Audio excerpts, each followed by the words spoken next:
I will go voice live, and now you guys can be voice live. What? We're allowed to be voice live? Yeah, you are now. Everybody heard that. Yep, we are. We're live. Oh my goodness. I don't know what I was going to say. I had a thunk, but then it died. Oh no! Oh, god damn it. Ah! Poor Ken. We have to Ellie give was him just waiting for compliments. that. I She guess totally my rod was. didn't have a name. It was just the Old Master Work fishing rod. Yeah. Yeah. Alright, I got mass positivity, so you guys got to say nice thing. Yep. Nice things. Blame Ellie. Alright, I will. I do. You should. Who's going first? Who's on second? No, but I guess I'll go first then. Since we're doing that. Let's see. Nice things. I can always say nice things about you. One I'm going to say is that you are a person who always strives to make sure that everyone is accommodated for and included. It's very important that you make sure that all of your players, friends, participants in whatever thing you're doing get to have a level and equal amount of participation up to their like interest and comfort level, which is great because not everybody does that. A lot of people just kind of bulldoze over things and just to get it going.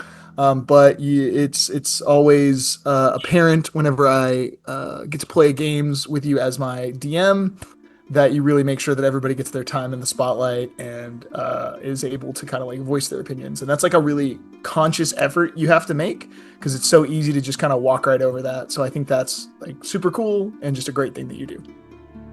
Oh, thank you.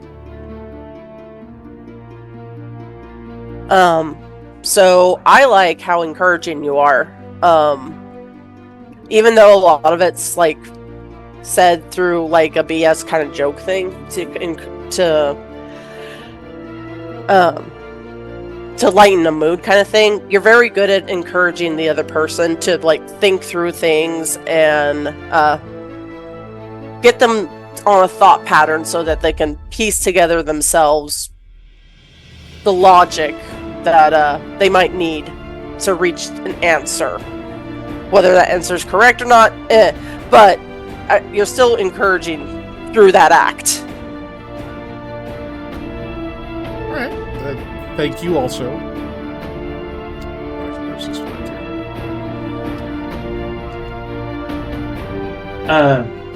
Your hate for the isekai genre is astounding and unmeasurable. And I feel like if I had a Sailor Scouter, a la Dragon Ball Z, it would burst into an explosion on the side of my head when I was trying to read the power level that you hate them with. It'd be over 9,000. It'd be well, no, because he broke his after that. Yeah, I don't know, but No, this would be more like Frieza arc. It explodes for some reason. No, in seriousness, I do like even when you dislike something, you give good reasons and like a well thought out explanation of why you dislike that certain thing. Yeah, I can appreciate that. So instead of just like, no, I don't like slice of life anime. It's weird. So like, what do you mean? It's weird. You know, like, no. Like, give me what's reason weird about it. I don't know. I will But there's nothing fight you over happening. Fruits Basket. They got big eyes. That's all anime. What are you talking They got noodle arms. You're watching weird ones. Yeah, like what are you watching? Turns out they're The first time I saw rather random. Nana or Nana or whatever you want to call it. Yeah. I was like, That's a weird style. I don't know if I like that style. Apparently, it's good, but you know. So, but yeah. But even when you dislike things, it's an interesting explanation into why. Because as much as because we're all friends, we've known each other too long, so most of our things we like are the same. Having different likes and things like that is interesting, and at least interesting discussions. Yes. Yeah. Well, like I can appreciate that people like things that I don't. So even if I dislike something, like, obviously there's a reason other people like it. So, I don't know. It just, it helps make sense of it to me if I can not even justify, like, just explain, oh, this is what I dislike about that thing, because then not only does it, like, let people know that I'm not just shitting on a thing that they like because, but also, like, it's a self-check to make sure, okay, I'm not shitting on this just because, am I? So, yeah. I mean, sometimes, like, you start, like, I'll realize there's a thing I don't like or have a problem with, and I try to, like, explain it to myself, and it's like, well, I don't know why I don't like this, so I need to either figure that the fuck out or get over it. So, yeah. But, cool. Thanks, guys. Alright, Face Live. Face Live! Oh no! Oh my god, we weren't that already. I had been putting my face on this whole time for nothing you No, said? keep it on, keep it on, keep it on. Okay.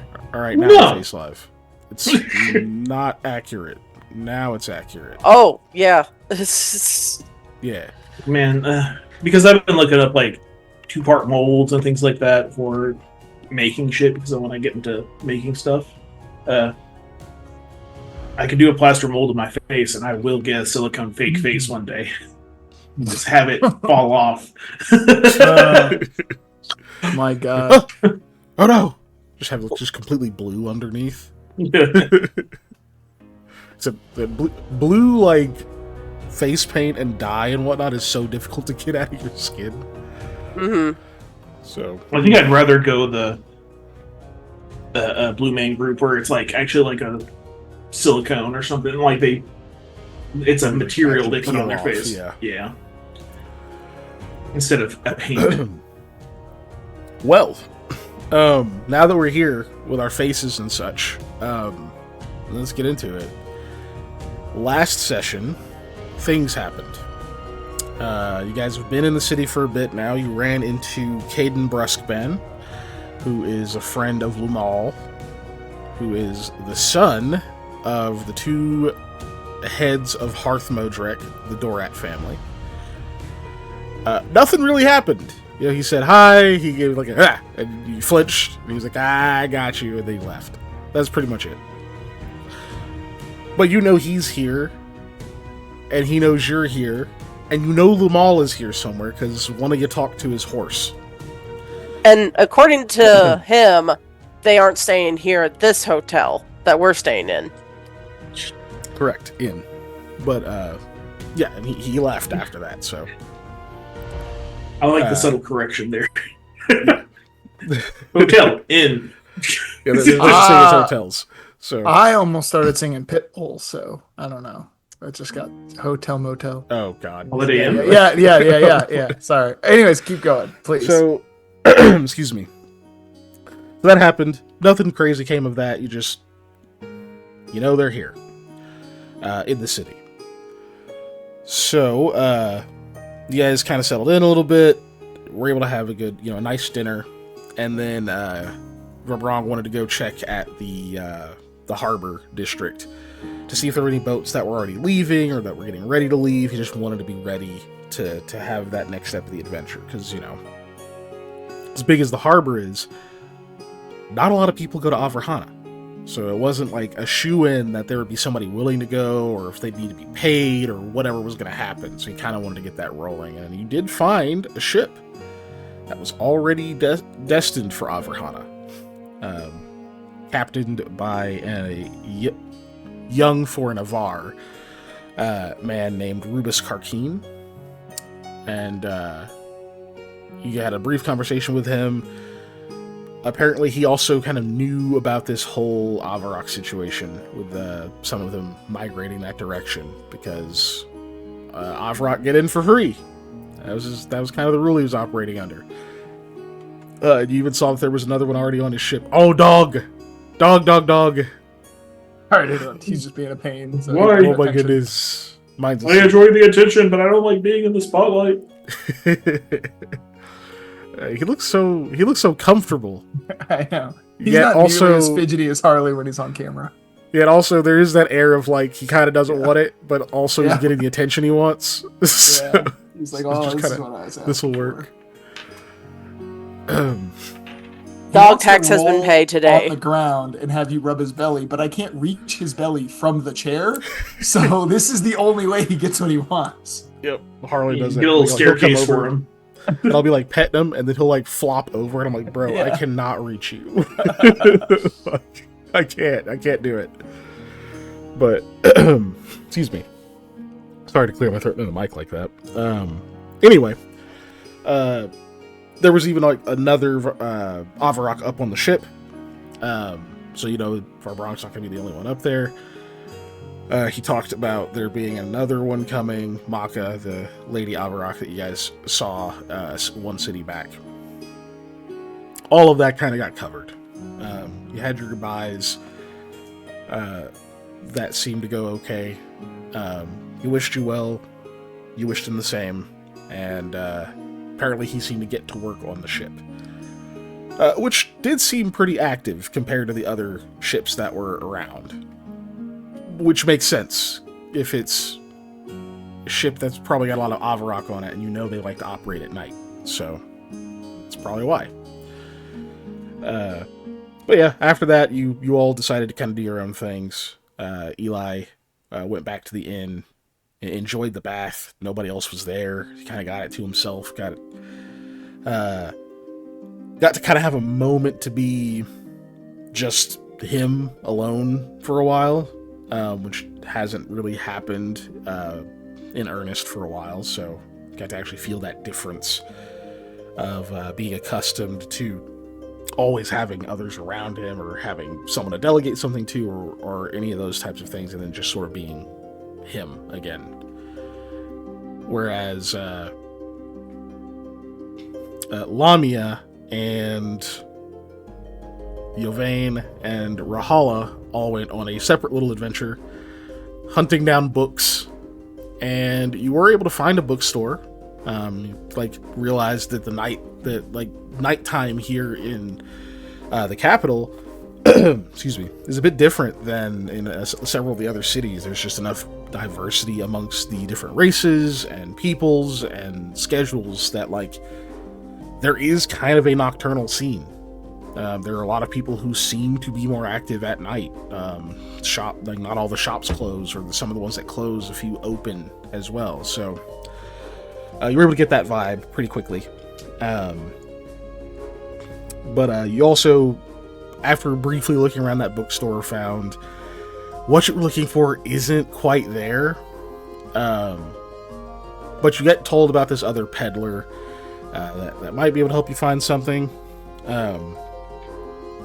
And after a little bit of an encounter, you managed to make it there. You ran into some folks who were, looking at all your shiny stuff and thought maybe they could, they could break a piece off and, get something for themselves. But you bribed them and then threatened them to take your bribe. And they left you alone pretty quickly after that. And you found this peddler, an old Kassir, who clearly seemed to have quite a bit of knowledge, knew quite a bit of things that are not commonly experienced by most people. And he did offer you a book that you traded your Cap of Light for, written in the Kassiri language. Not what you know. I don't know why it's so fucking dry up here, but it is. So you got that. That's a thing you're going to try to study and figure out and learn. And then Rahala got a book as well. She got 2 books out of this little journey. Neither was the one that you were out looking for initially. This was more different research. So you still haven't found the sequel book because, frankly, it seems like the little group of you that were out, well, the 2 of you who knew, you and Rahala, sort of forgot about it. And Yovane was just along for the ride since you forced him to wear the cap. But that happened, and then you made your way back with no particular issues. Sam went to a central area of that district of the city, kind of actually the outskirts of that city, an area that has these massive freaking redwood sequoia trees. And it hasn't really seen those anywhere else. Hattie's with him, told him that apparently they exist in Roroa, but it's kind of strange to see them out here. They seem both fitting given their surroundings, but out of place in that there are no trees like them in the area.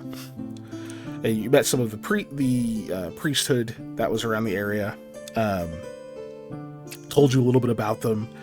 That this is a very sacred site of Mr. Gaia. That supposedly these pines actually shielded many people in Setsegia. Apparently in the transition from when it didn't used to rain constantly like it does, and then when those storms finally hit, all of a sudden, they acted as a shelter while people began to get accustomed to the new way of the land. You also discovered that there's a powerful connection between you and your deity in this area. Not that there's any threats or anything that you're aware of, but if there were, it would be a bit easier to defend given the boost it gives to your magical abilities. They actually also seem to know who you were, which, you guys had your usual reaction to that. But they seem to know who you were. The priest that you spoke to, I don't believe you ever got their name, was... They kind of gave you a little bit of a show around and whatnot, even though it was late, but they kind of insisted that you come back and speak to Priestess Yelna tomorrow. One of the things I said off stream, but meant to say in there, was that they would have said, please bring your friends, so that you can have like a proper tour. You do know that there is like a central, we'll say shrine, in that area that you didn't quite get to. And it was already a really big area, so it's quite a walk. Anyway, all of that happened. Sam, you and Hattie made your way back to the inn. It is at this point, it's nighttime. Obviously you've had your dinner, you've done a bunch of different things. It took a few hours. It's dark. You're starting to get a little bit tired. Eli, I imagine you're probably already well relaxed, maybe reading something, maybe like idle chit chat to someone else before like heading to bed. But it's that like wind down period whenever Sam it'll be Lamia would get back, and then Sam would get back shortly after. Cool. With all of that, you're all now together. I've kind of described your rooms before. You've got like these two like connected suites, and then there's like these little curtain separators. So it's very easy for you to conglomerate if you want to like have a group conversation. But I'll throw it to you all. Snail pulls up. Sweet. Woo! I had fun tonight. Eli, I need you to look at this book to see if it's something that isn't something that shouldn't be existing. I like furrow my brow at you for a second, then just like shrug and cast Detect Magic on the book, which I will boop now for good habits. Mm-hmm. If I can get my character sheet to do what I want it to do. Oh, that's why. That's why. I am dumb and I had the wrong game open. I was like, why can't I find that on my character sheet? Because my name's not Ophelia. Ah, yeah. Had the wrong sheet open and everything. I'd like to do a sense motive. Dave? I guess. I don't know. I'm not game master of real life, guys. Also, you can sense motive all you want. It's a truth. Yeah, I don't think Ophelia has a bluff, if I remember correctly. No, she does have Detect Magic. It's just in a different spot. That's why I was like, where is my thing? And I was like, oh, whoops. All right. Yep. because her spells are not alphabetical, but Eli's are. Detect magic. Cool. All of that, it's not magical. All right, cool. Then in that case, I Wait, will I thought it had a hidden magic knowledge it that real quick. made it resistant to water. He did tell you that. Yeah. The magic is wax. Well, yeah. No, I'll be. Since it's now that I'll hidden knowledge and just forget that the book is there and see if it does anything weird like they always do when I hidden knowledge them. Nope. I don't know what you asked me, fool, but I'm going to bed. And then just walk out. Well, it's still here, so I guess that's a good thing. Alright, that means I can read it.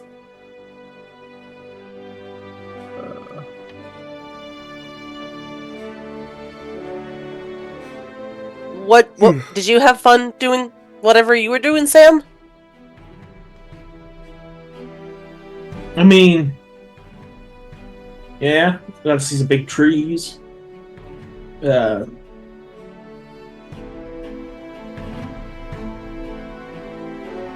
out that Eli already he's like, I'm going to bed and just leave.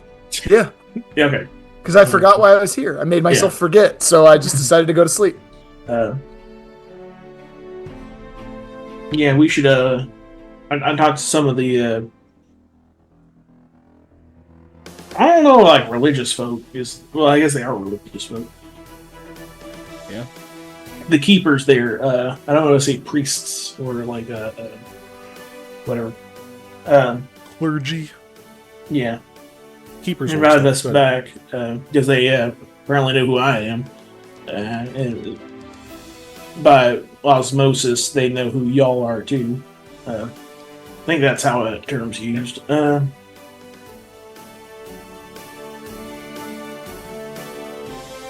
mean, we've learned that we're getting more popular. Did you introduce yourself as someone from Aldwin's Logistics and Retrieval? No. That's probably fine. Yeah. Well, you are very distinct looking, Sam. Yeah. Well, because they're a big Mr. Gaia group. And, I told you the story of how I met Sherlock. It's trees like that, which was super interesting. That is interesting. Yeah. I'm gonna get up. Well, I'm staying up, of course, but I'm going to leave to go say goodbye to Verbrong a second time. At least, because the ship is supposed to be taking off tomorrow morning, right? I mean, it could already left. You know. Yeah, it is. Did you say it already left? No, I said it could already. It could leave earlier. Because if it's a manned by people who are more nocturnal. Well, we know they were waiting to see if Maka came. Yeah. I guess it would be nice to see if she actually made it, yeah. Yeah. But I'm just telling you, Sam, so you know that that's one of the first things I'm going to be doing in the morning. Do you want to come with? Oh yeah, I got some stuff I can do. Stuff I can sell. There's this guy who's doing art out there. And I think I might, let's see if they'd like to leave in the morning. Okay.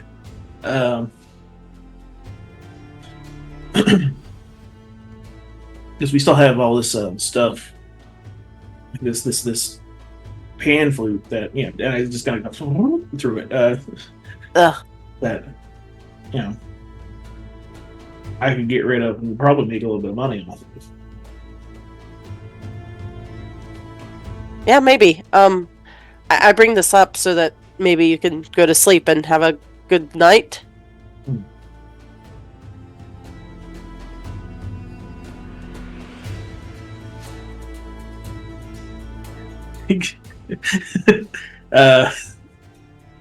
Sorry, because I'm trying to make it into a joke. I'm not. No. Uh, oh, thank you. I appreciate that. Are there like extra rooms? Like I know they're conjoined rooms, but like they're just like beds out in the open, right? What? Don't worry about it. Same goes to bed. The areas can be separated by the curtains.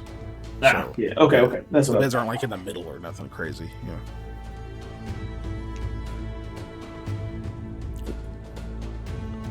Lamia will go to her room to start attempting to read the book. Okay.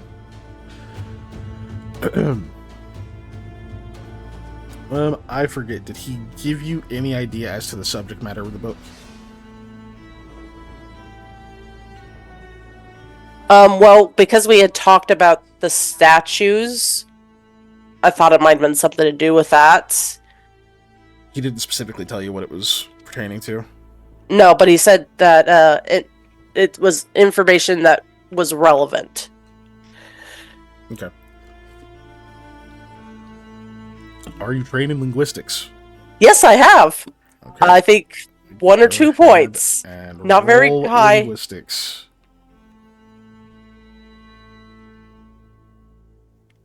I need to bring up my... There I am.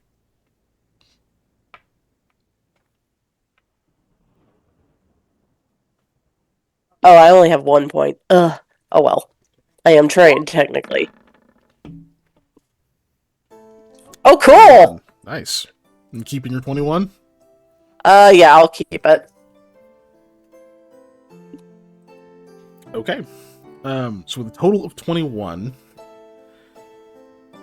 you pretty quickly realize that obviously this language is not specifically related to the ones that you know. At least not immediately, because you have several hours really going over this, trying to like see if you can match certain characters to each other and see if like, does this word look the same as this one, and like you're really trying to extrapolate some things. You even like bother Rahala a little bit, like a few times, and she helps you for a bit until like she starts getting super tired, and Lamia having, being deep into the research and having no real anchor to like the passage of time as much as she does, because you're not getting hungry or sleepy, thirsty, none of that stuff, right? So you don't really notice the first few times that like when you ask a question she had to wake up to answer you, and then there's a point where like you're like, hey, do you know about thingamajig or whatever, you say something and like you don't get a response, and you look over and she's like fast asleep. Okay, I should probably leave her alone. But yeah, it definitely doesn't specifically anchor to anything that you know. There's elements of it that are close-ish to Vietic, which is nice. Mostly just in the way that some of the characters look, and even what you consider like punctuation, you think is actually pretty similar. Because again, you don't know how to read this, so like there's like a long like flip through, and you're like, okay, yeah, that's a equivalent of like a period. This is like a comma, whatever, yada yada yada, that kind of thing. You start to like be able to piece that together, so you kind of have an idea of how. Of course, there's Scott. Hi, Scott. Hello. Making your Kendrick Lamar reference there. So you have like an idea of a piece of how sentence structure goes in the language, but honestly, you're gonna need a tutor. You need someone who can like connect it to what you know.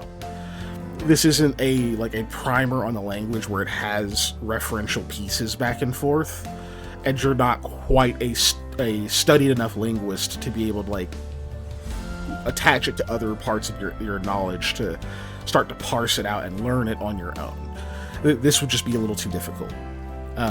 But you are having some success in the fact that like you can recognize what this looks like. You can see what about it is different from any other languages you've seen. So you can't like pick out, oh, this is the letter, whatever, right? You're not going to be able to do that. But like if you were to see a piece of this writing elsewhere, you would recognize it as Kasiri. So there's that. And that which is pretty, I mean, given your role, like that's pretty good for a night of study. Yeah, being able to recognize what another language is, yeah, I agree. Yeah. Not to be clear, it doesn't mean like if you just glance at something you're going to know. No. But if you like sit there and study, you'd be able to get the idea of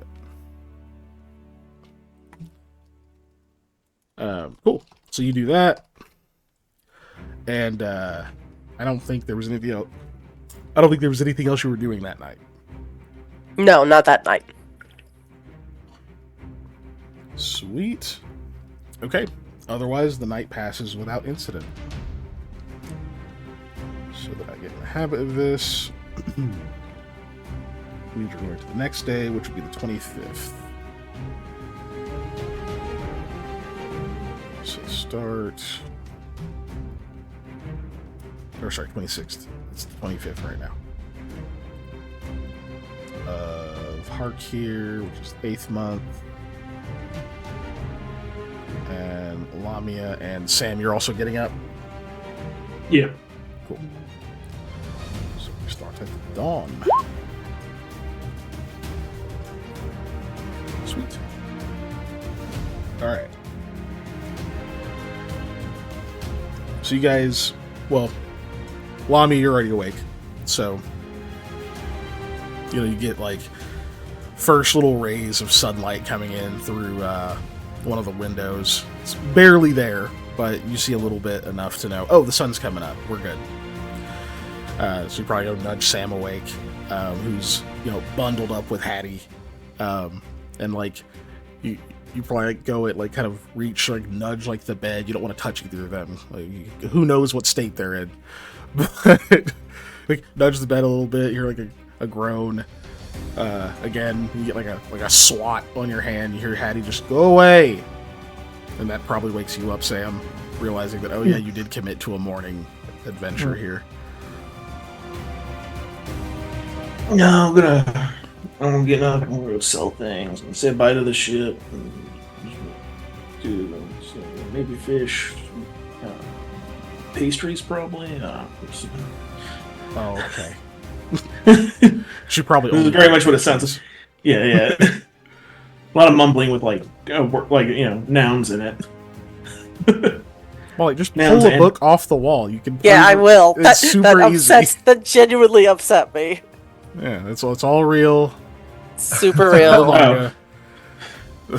The giant collection back there. Talking about her blue screen she has. Blue screen. Yeah. Her blue screen with her JPEG of a bookshelf. Or sorry, a JPEG of a Barnes and Noble behind her. Listen, I would do a PNG. The artifacting on a JPEG would be way too like obvious. Do I look like I know what a JPEG is? Yes, you do. All right, so y'all get down to you come outside. It's cold. Sam, it's not cold to you, but like you can see your breath, so you know it's cold. And there's like that psychological thing of being up in the morning, and being like, I have to come out in the fucking cold, and it's rainy, and I'm like slightly translucent. Hee hee. But so you guys get out there, out of your warm beds,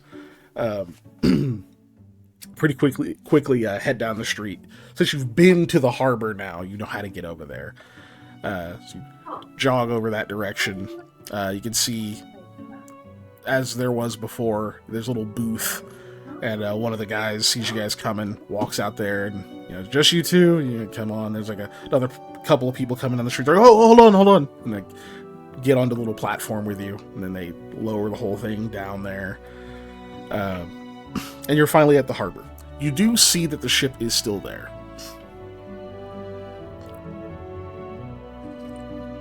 However, it is leaving. You get there pretty much just in time to see as it's shoving off. You can kind of hear these the little bells and stuff chiming, and you can see on deck. Obviously, there's people working and such. You see 5 Avarok up there, which is probably not even all of them that are on the ship, but you see 5 for sure. You can spot Varbrong pretty easily. You see Rubus is, like kind of shouting orders and such, like running over to the helm. A few seconds pass, you can see different motion and whatnot, and yeah, you're pretty certain you see Maka up there as well, also working. They're all like running around doing ship stuff. I'm not gonna get like crazy detail. Yeah, no, that's fine. Avarok don't move super fast. They have a 20-foot speed. Varbrong among Avarok, however, does, because he moves 30, so that's very fast for an Avarok. So he's very busy and whatnot. As you guys like kind of get up to the little port and just see that starting to get further and further. Lamia, for you, it will very quickly be out of sight because of the rain. Because of the rain, whereas for Sam, he'll be able to see it a lot further. Well, at that point, Lamia ran as close as she can, yelling like, "Goodbye! Have a safe trip! Love you all!" Just super loud and obnoxious, and like, oh, that's embarrassing. Have some shame. Sam's gonna stand back and just think to himself, it'd be really funny if she slips and falls in.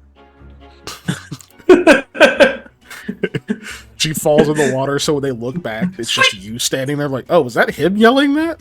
Yeah. Weird guy with a high voice. Yes. They start yelling and like waving and such. It takes a little bit before they seem to realize that someone's like shouting from shore. Like a few people look back and whatnot, and you see Varbrong coming by again. One of the other Avarok like kind of like taps him and like gestures your direction, and he like looks away, stops, looks back again, and then as they're disappearing behind the curtain of rain, you kind of can see like a quick wave, and then him like turn, and the boat begins to go out of sight for you.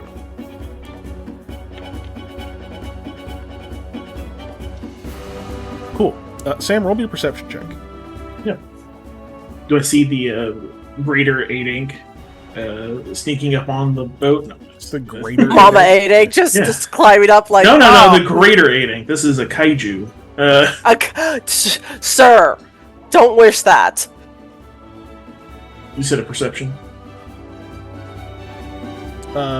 Yes, please. And I just rolled this vanilla, because whatever the ads get added. 33. Look, without the ads, if it was a low roll, then I'd be like, okay, cool, it's this. But it's 33 in space. So. Okay. Yeah, no, that calendar thing is just a macro. I just plug stuff in and it drops. A 33 is insane, but so are all of your perception checks. Anyway, yeah, the reason I'm having you roll it is because, again, you can see without inhibition through the rain. And you can see another ship approaching. Now, it's still fairly far off.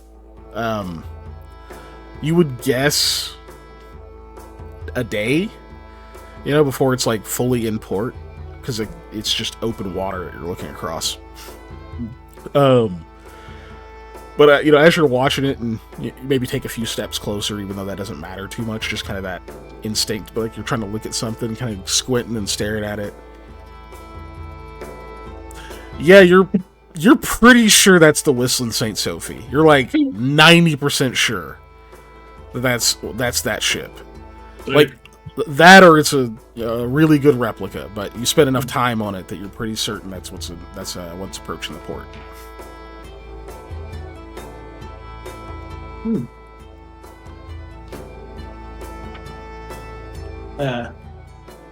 Sam, of course, will not realize that he's special with the equipment that he has. Lamia will ask, Sam, why didn't you say goodbye? I was hearing it for emotional support. Also, you see that? And just gestures to the curtain of rain. No, I lost sight of the boat a while ago. What the? Oh, yeah. No, I think I see. Yeah, it's real out there. But I think I see the. He pauses because he's trying to actually remember the name of the boat in game, or in the Samuels. Even though you just said it, so it's the Whistling St. Sophie. But he's like the boat. Whistling St. Sophie. He says finally. Look, I want to have a brain fart like I do. I think it's real out there. It looks like it's a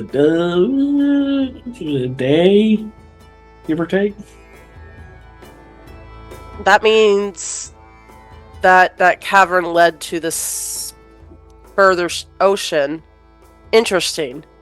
It's also been a month, so Yeah. Has it been a month? Yeah, you knew the cavern was going to let out near Shand, but yeah, even from Shand to here was 40 days. That's for Sam. But I mean, Lamia has the whole death confusion, so yeah. Dude, you weren't dead that long, right? No, you were alive in Shand.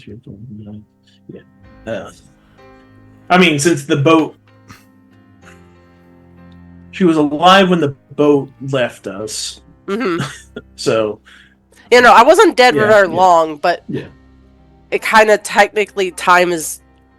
Enigma? She doesn't sleep. Relative? So yeah. Days aren't demarked as easy as it is for everyone else. Ah, you got that elf problem. Where you're like, oh, I saw you the other day. It's been 30 years. Okay. It's worse than the elf problem. Another day. Yeah. But so they're here. No, they're over there. Thank you, Sam. I mean, it's a day away. It's they're not here yet. How can you tell it's a day away? Are your eyes really that good, Sam? Have special eyes. Take his cloak off. No. Still my eyes. I mean, look, man, I'm pretty good at judging distance, and thankfully,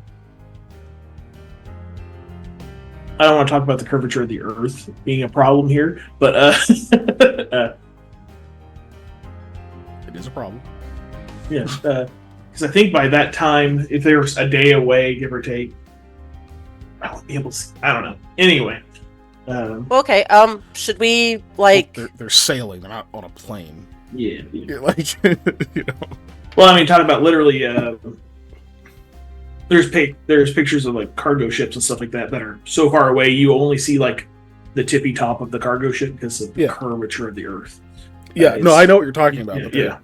What I'm saying is they're not traveling so fast that a day away is that much of a distance. Yeah. It is several miles, but it's enough that you can see. You can see part of it.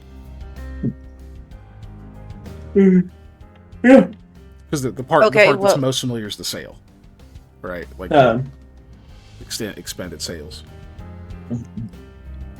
Well, should we go up to, like, I guess a port keeper to, like, open an area for them, or just let them do that for when they get here tomorrow?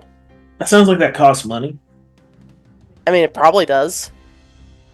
I mean, we could always ask. Because maybe it doesn't cost money, but yeah, whatever. Yeah, it can't hurt. Okay, let's do that. You think if I forge somebody's signature on this pan flute, if they will sell for more? Damn. I mean, like, do you even know anybody that it would be important enough to forge? I mean, I can make a name up, like Jimmy Sixfinger. Could you actually sell that name, though? I can say he's famous in, Delancha. Sam, look at me. Look at me. You know that we are both awful liars. Yeah.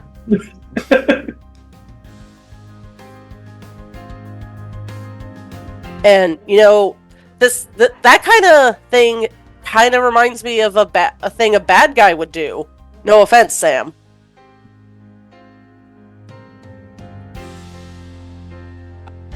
Oh, I'm not like trying to murder somebody with them. Like, Jesus. Yeah. Well, no, you do one bad thing, it becomes normal to you, which leads to doing more bad things that become normal to you, which means eventually you might go back down to the murder path. Hey, look, I skipped a lot of steps when I went to murdering people. He looks around before. He's not Scarletto. Or he's like, yeah, I kill people. No. There's people around. You're harbor. And also, I'm not trying to justify that was kind of combat. I've already been into this. I don't like talking about it. All right. Well, okay, we don't have to talk about it, Sam, but we're not doing any forging on this pan flute. The desirable pan flute trade. Let's find, I guess, would it be called the Dockmaster?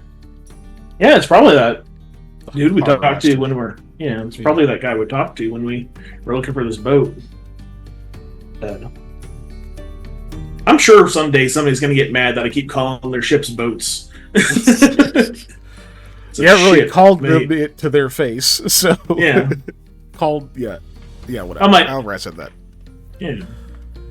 So you're calling a wagon a cart. It's the same thing. Yeah. Okay. Morning. He looks significantly more tired than he did at night. Hey, good morning. We were just seeing. I forget the name of that boat that Brown got on. I'll just talk about the captain's ship. The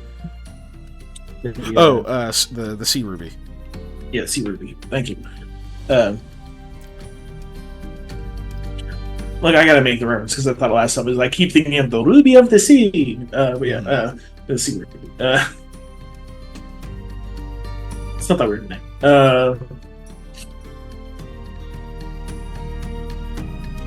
Yeah, we're seeing off the Sea Ruby, and I see off in the distance a ship that I recognize that's probably coming in.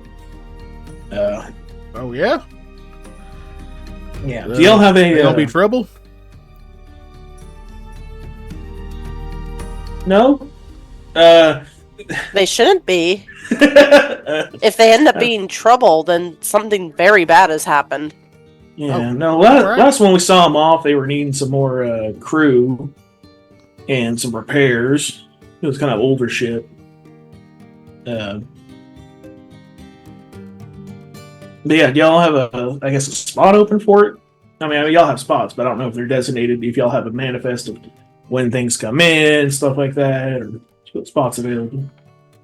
He kind of gestures out. He's like, "Yeah, there's a few. Depends on the size of the ship. We'll have runners come through and give me the updates on what's out and on the horizon, head this direction and such. But they got to send a ship's boat out. Arrange their spot, and then they'll act as like little messenger lines and such. We'll get communications back and forth. But as long as they know that docking procedures, there shouldn't be no trouble. Well, they may not have a. Go ahead. They had 2 ship's boats. Oh, did they? Okay. Yeah. It's a. I forget the size of it. It's a sailing ship. I didn't look up like what those would be actually called. Look, man, it's been a minute since I played Black Flag. Okay, I get real into my boots every now and then on sizes. He's like, but yeah, Sam will. As long as they know docking procedure, it should be okay. All right. Is there a fee usually with that, or? I mean, some. We ain't gonna ask for it right square off, but depends on how long they're staying and whatnot. We'll get that communicated with the captain. As long as they're on the up and up, should be all right. I mean, what kind of fee is there to get started? Oh, that depends on if they got cargo needs to be unloaded. Like I said, class of the ship, what kind of papers they've got, where they're from and whatnot. If they're international, then that's a little bit different than if they're a domestic ship. Depends on how long they're wanting to sit in the harbor, because a longer time means they're taking up more space where other stuff could be. So if they're not moving cargo or nothing, that's more of a good spot we could have a merchant ship in if they're the same class, that type of thing. They're not like some kind of farfalla, are they? What now? You know what a farfalla is, right? Sam, you probably don't. Lamia, No. you might actually know what that is. This is probably just a straight intelligence check for you. Okay, well, let us see if I make a good roll. Oh, I made a Pretty very good. good roll. Yeah, you do know what a farfalla is. That is a hold on. That is a Benhian merchant ship. They are basically massive warships that are used for trade. They are very much speak softly, carry big stick, but in ship form. Oh, it's like a warship, Sam. No, I don't believe the name of the ship is a farfalla. It's not. It's definitely It's too small in comparison. Yeah. And also, I think, I mean, it's taking long to be considered. It's probably a Sasegi ship. I mean, literally, it's been inside a cave. The But captain anyway. is Setsi as well. Yeah. Well, as long as it's nothing like that, I mean, we got a spot, and I mean, if they don't know docking procedure, then that's going to change things, right? Because then there's going to be a fee for that. Plus, Well, extra it's for, like, been rattling other over stuff off. Like 40, 50 years. 50 years, yeah. Oh, couldn't change that much, I mean, sending out a Yeah, ship's sure. boat with a messenger line, that's old stuff, normal stuff. Okay, Well, if you say so. I guess, I do say so. could you do us a favor or give them a message for us when they get here? Like, I'm sure we'll be back to check. They look like about a day off, give or take. Well, yeah, if it's short. What's the ship's name? The Whistling St. Sophie. He pauses. Kind of gives you a look for a second. Come again? It's Captain by I'm blanking on her name because I have Whistling St. Sophie in my head. Kotega Kulim. Yeah. Captain Kulim Kotega. Whistling St. Sophie. All right. Oh, okay. I know what you're doing. All right. Okay, so you know some ship history. That's kind of a funny joke. But This is not a prank. No, we actually found it in a cave. She was petrified. It was kind of a big deal. The whole thing. what scared her? Oh no, like, she was she turned crystallized stone. essentially. Yeah. She had no wait, she had a face. Thank God she had a face. There was a Yeah. mirror that would take your away faces. It's some kind of like curse thing. Yeah, we were going through this big old tunnel, and we found it in a basically like an underground river, but we were also underground, so it was just a river. So Stop there. no, so that's the real Whistling St. Sophie's on its way with Captain Kulim. Mhm. All right, that'll stand out. All right, well, what were you gonna want to tell him then? Oh, the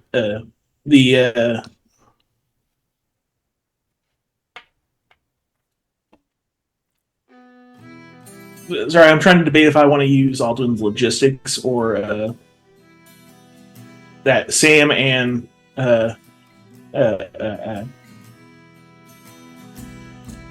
Lamia and friends are staying at the hotel. I think I'll I don't just think we really introduced ourselves as Aldowins to her. yeah.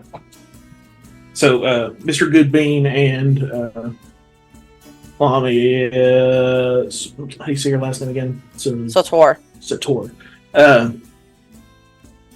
Or at I forget the name of the place we're staying as well, but I'll give him that. He definitely seems to write it down. You can see the just like wrinkles on the forehead, just the like raised brows. He probably doesn't still 100% believe you. It's just in that in between where it's like maybe he believes you don't think it's a prank, but also like how could that be true? Yeah. But he like writes it down. He's like, yeah, I'll be sure to let him know. Well, if that's the captain, they're gonna know procedure. So I imagine there shouldn't be an issue. Mm-hmm. Quite a story.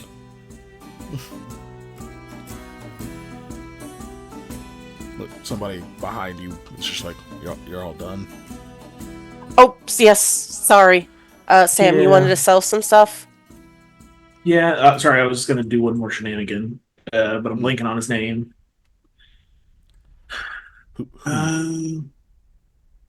The guy that we left on the ship with him, with Kalim, the people that we saved in the tunnel.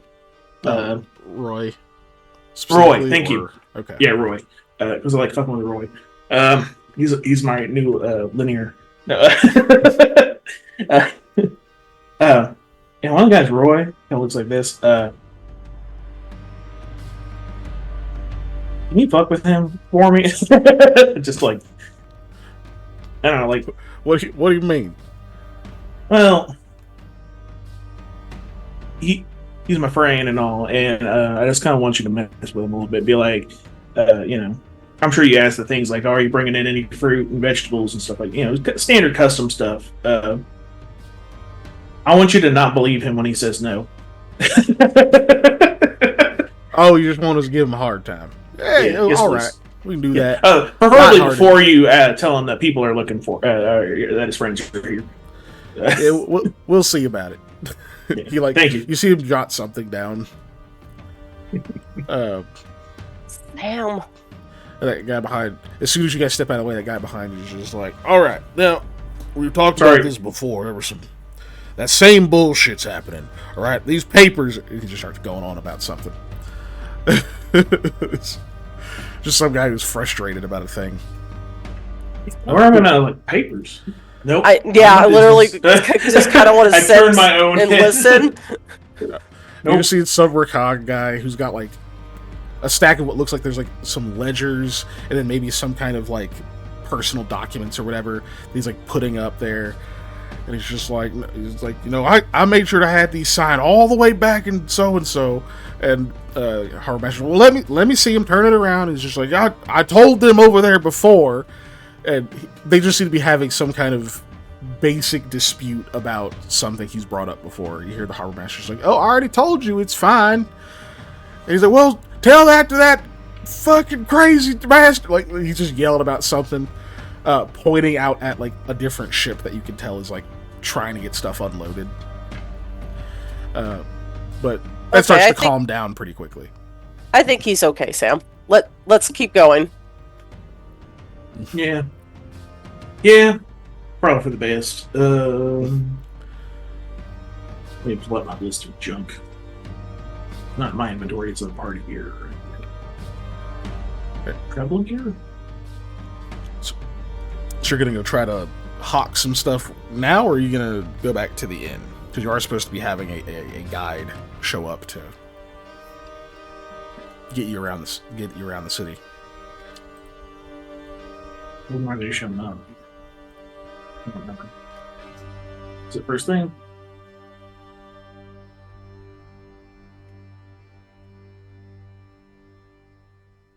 Hello? Oh, sorry, I was looking at something. One more time? I said, when were they showing up? You just know it's supposed to be in the morning. Like they're Okay. obviously going to show up at like trying to show up at a point after you've woken up and had a chance to like get yourselves together. So you're out like early. You know, you've got a little bit of time, but you probably don't want to be out for like hours. Yeah. Yeah, so we should probably head back.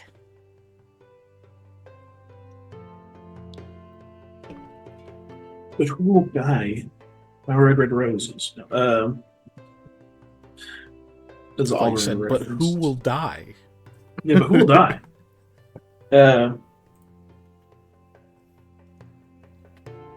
I guess we'll just head back.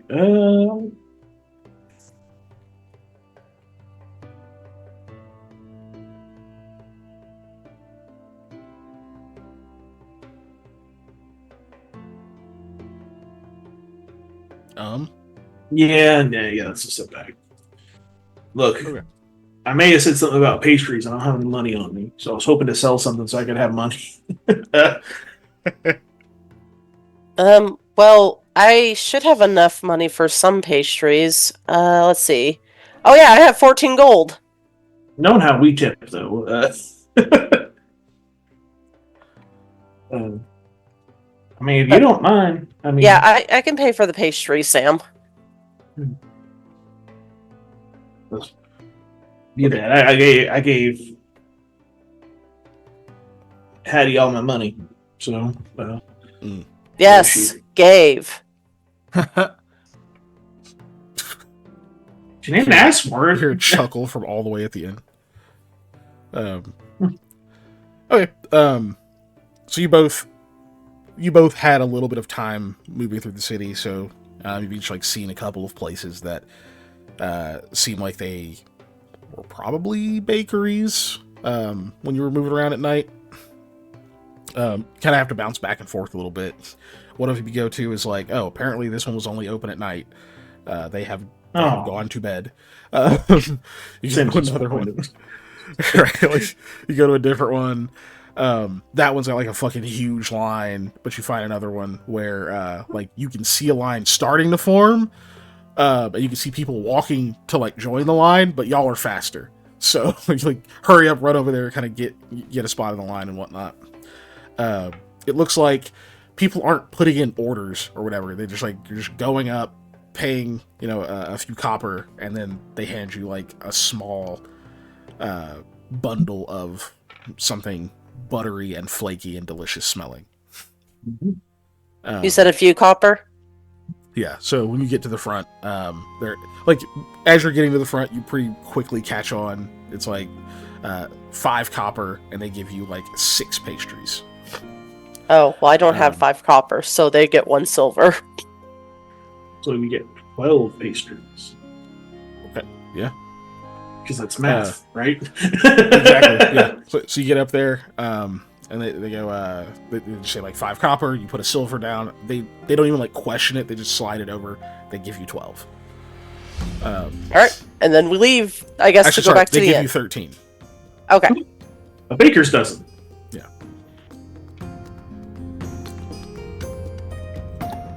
Is there a baker's gross? Yes, that is technically a baker's dozen. I guess they don't wave, but you guys grab these, which are just these like, imagine, what the hell is it called? It was like those big circular bread bubble things. I don't remember what the fuck they're called. Big circular. It's bread. Bubble. Orb of bread. Google help. Yeah, bro. Could be anything to me. A roll? No, it's like very round. Very round. I'm round. pretty sure. It's like a donut hole. Like no, it's larger than that. If I can't figure out what the fuck this thing is called, then it's just not going to be that. It's a big donut. It's going to just be something Big else. damn donut hole. That's what it's called. The Jupiter hole. You know what? I don't know what it is, so instead of that, it's those football-shaped ones, the Bolillo rolls. It's that shape, but it's much flakier and denser. It's almost like a butterflake roll, like a German butterflake. roll, but in that like kind of long croissant shape almost. They are fairly dense, so they'll be pretty filling. But these are obviously fresh baked, so you get fucking 13 of them. You like hand some to Sam, and they are hot in your arms as you're like trying to get across the city. Okay, because it's bothering me. Do you say round or do you say like orb? Like is it a ball? It's like a ball. It's like a ball. Okay. Because I know a lot of bread is round, right? But yeah, I mean, yeah. Oh, it was trying to tell me it was ghee. Or ghee. No, I'll find it later. Yeah. It's not important. I've already re-described them. But so yeah, you get those, but yeah, they're hot. You like race back towards the inn. Sam, you can only eat one. And you get back to You already get has back two to the in inn. As you're coming through, excuse me. You can see that there is that little restaurant place over there is making breakfast. You can see them over there like cooking and whatnot, and you can smell something also delicious over that direction. And you going up the stairs back towards your rooms can hear that like the rest of your party is getting up and whatnot. Cool. Is Eli doing anything in particular? I say as the instant Dave has to look away. Oh no, I'm good. No, probably not. Just doing that initial thing of like, searching for food out in the morning, kind of scrounging up what he can get, just kind of lazing about as much as he can, because it's like gonna be go as soon as the guy finds or we find the guide and do all that stuff. So it's just like, yeah, not trying to like deal with all that right now. Yep. Okay. So you're like up, got ready and everything, and they kind of. I imagine Eli is like peeked out a few times. You can like smell the breakfast. You go a few steps down the stairs. You do like the introvert stealth where you like kind of walk down a little bit, but you don't want to go all the way down there and encounter a person. So as soon as you can see that like no one's being served, you just like scuttle back up. And then you ask Rahala to do it because you don't want to be seen twice. Like you've done that dance a couple of times, and you know that like there will be food, which is great. But about that time, we're like, I gotta go check again. Come on, they gotta be done. That's when these two get back with armfuls of hot bread. Yeah. Hot bread. We brought a morning treat, everybody. Help yourself. Oh, My hands hurt. Sam, you can only have one. Everyone else help yourself. Sam, you can only have one until they've had at least one themselves. All right, so you share the 11 bread that is left, or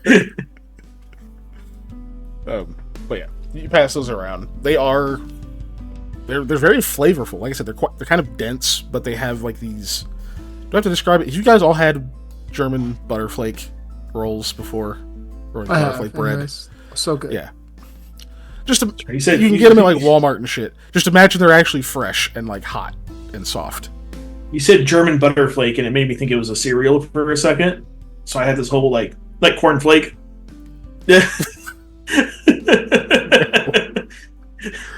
Oh God! So the image I saw was like, "Ooh, no! Why aren't you eating your butterflake?" Just like God, is it like butter? Is it like when you have like Cocoa Pebbles or whatever, and it turns your milk instead of chocolate, it turns it buttery? Like what the fuck? Separates it. Oh no! It separates the Why the is oils. it every time we come up with a cursed image, it's a food-related thing, and I hate it? Talk about food a lot in this campaign. Yeah, that's fair. Just in general, I think it's like food. Anyway, sorry, but they're like that. Just a little bit lighter. A little bit lighter. Obviously, much warmer and kind of fluffy. But they will tide you over. They'll hold you over. Because Dave, luckily Eli is not Dave, so having a single roll doesn't awaken the monstrous kaiju appetite in him. and now he has to eat a table or something. So Yeah. it's just okay, this will work. Sam, cast all food on this table. It doesn't. It's too big. And then I'll make it taste like something else, and I'll eat it. Yeah, that'll do it. No, but cool. That'll You guys do show them. You get through your bread meal. Probably tidy your room up a little bit just out of habit or whatever. Got all your stuff together. I imagine you didn't really unpack too much anyway. And eventually, someone knocks on the door. You see it's just one of the staff at the inn, letting you know that breakfast is starting to be served. So you guys can come down and get that. It's just part of what you already paid, so you don't have to worry about paying again. Though any kind of gratuity to the chefs and that kind of thing is always appreciated. You get a whole spiel. And they also tell you that there is that apparently there's another guest who's expecting you. That's also downstairs. Cool. So you get down there. Rolled my eyes in character as well. Right. So you get down there. You can see there is like all those like tables and such that I had described. There is one that has like a lone person sitting there with no food that's just kind of waiting. They like glance over, see y'all coming down the stairs, give you like a quick wave and like a beckon. And then as you approach, they stand, they go and like kind of shake each of your hands. They introduce themselves as where'd it go?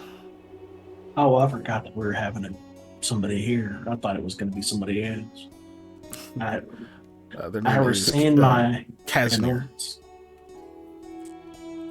If it's all right, I'm going to ring the razor. There you go. Name's Casimir. It is not all right. Oh, yeah. Oh, actually, I didn't hear what he said. If it's all right, I'm going to run to the restroom. Oh. And then I told him it wasn't all right. That's fine. He was like, oh, hi, I gotta go pee. So he runs off. Okay, thank you for spelling that because I was going to confuse it for another person. Okay. He introduces himself and whatnot and like lets you all get seated. He says, yes, I'm the person who is supposed to act as your guide around the city. You can obviously, breakfast has been paid for here if you'd like, or if you want to explore somewhere else outside of here, I can recommend some places. I'll leave that up to you.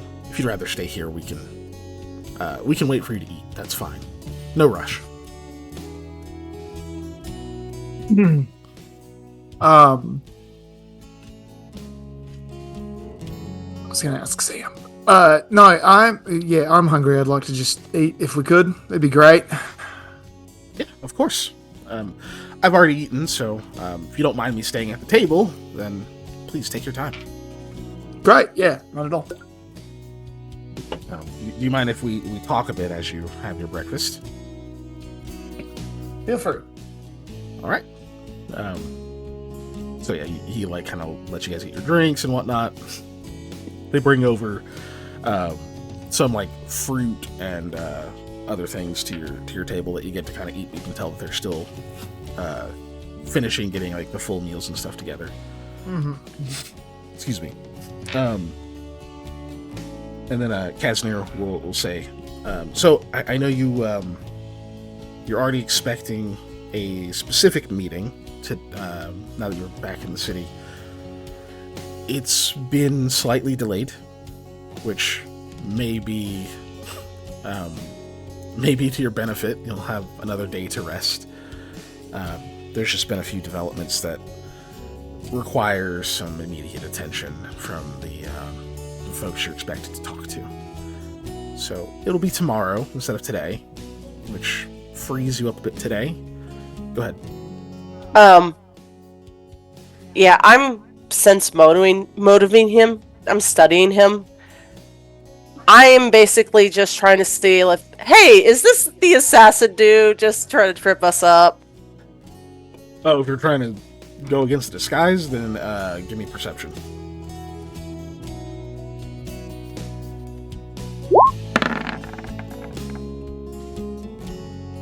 keep your I'll 17? keep that. Yeah. You think that will be 'Cause- his disguise check?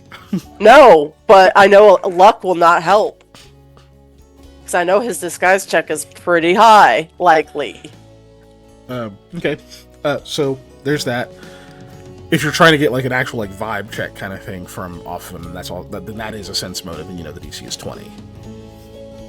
That's different than trying to discern if he's lying, because that's versus a bluff. Okay. Well, 17 is not a I 20. literally rolled the same thing. That's so funny. Well, not the same. Same number. Yeah. Yeah. 17 is not 20, and Do you guys mind if I do a luck for that one? No, go for it. Okay. I'll speak on. Yes. No. Yeah, there you go. I do I'll mind. speak on Drat, Panda's I didn't behalf. make the 20. Oh well. 19. Oh no. And only 15 luck left for the rest of the campaign. Oh, anyway. So, yeah, 19 is not quite 20. So, as far as you can tell, seems genuine. You don't get any other reads. He says, so that should free you up for today at least. We'll see to it that your room will be covered at least for another night. That could be extended depending on decisions made in your conversation. That's not up to me. But tonight for certain, don't worry about a place to stay. Other than Are they that, speaking to House Modric right now?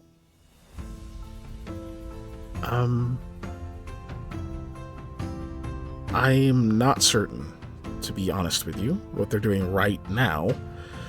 They have spoken with them. Yes, we've had contact. Though, to be honest with you, the current meetings and such agenda for the day are not things that I'm at liberty to speak on. That's fair. They specifically are kind of a business rival of ours. Oh, excuse me. No, I understand, but the matters the Thrush is concerned with are not specifically business-minded. So your rivalry is fine, but not of particular interest to us.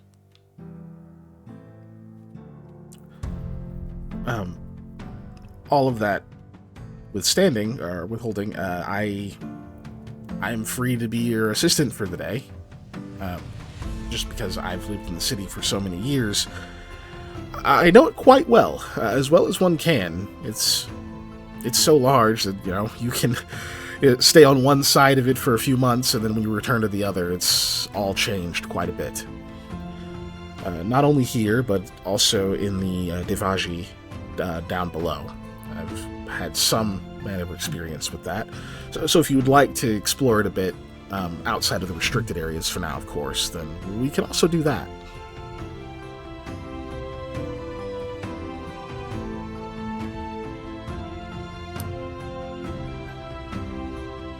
Is there anywhere you guys can think of? Oh, Sam, you wanted to sell things earlier, right? Yeah. You still not told them about your whole priest thing yet? I said stuff last night to Lamia. Yeah, that they have trees, and Yeah. there's priests. And Talk about that you're supposed to meet them today. that they wanted us to come by. Look, it was only like Eli went to bed early, and I was gonna wake him up to be like, "Hey, we got plans tomorrow."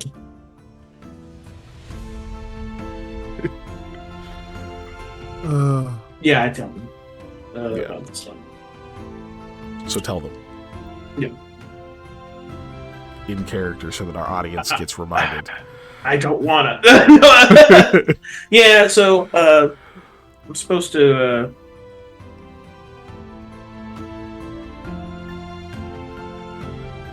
talk to the High Priestess. Guess I can't remember. Yelna. Yelna. At the what the fuck do they call it? The conclave? The con? What they call that The area? Guardian Grove. Guardian Grove. Yeah. I was thinking like conclave or something like that for some reason. I don't know, dude. My brain's it's been a hell of a week. Yeah, the Guardian Grove. She apparently is pretty powerful in her own right. Like right up there being adjacent to this Silver Spear. I forgot what the shit we went over last week. What's the guy's name? So, Priestess Yelna is essentially powerful enough to be next in line to the Wood Spear. Or sorry, the Wood Spear. Now you fucked me up. The Wood Shaman. Yeah, the Wind Spear Wood is Shaman. the general. Yeah. It is powerful enough to be like next in line for that. Should the Wood Shaman, whose name you don't know, ever like retire or die or whatever else, need to pass on that mantle, which means that they're pretty strong. That's a leader of the country. They invited you to come back to actually visit the shrine that's at the center of the Guardian Grove, but I have a hand on my face. But they wanted Priestess Yelna to be the one to guide you, because there are some restricted areas and the person you spoke to doesn't have access to. So you tell the group that. Yes, please. And yeah, with that, Kasner will chime in and go, "Oh, yes, I can get you there easily. Is there time you wanted to go?" They didn't specify. It's up to you. Is there like a holy time with your religion, Sam? First of all, it's everybody's religion. I do not claim it as just mine. I will push you, Sam. Yeah. How much damage do I take?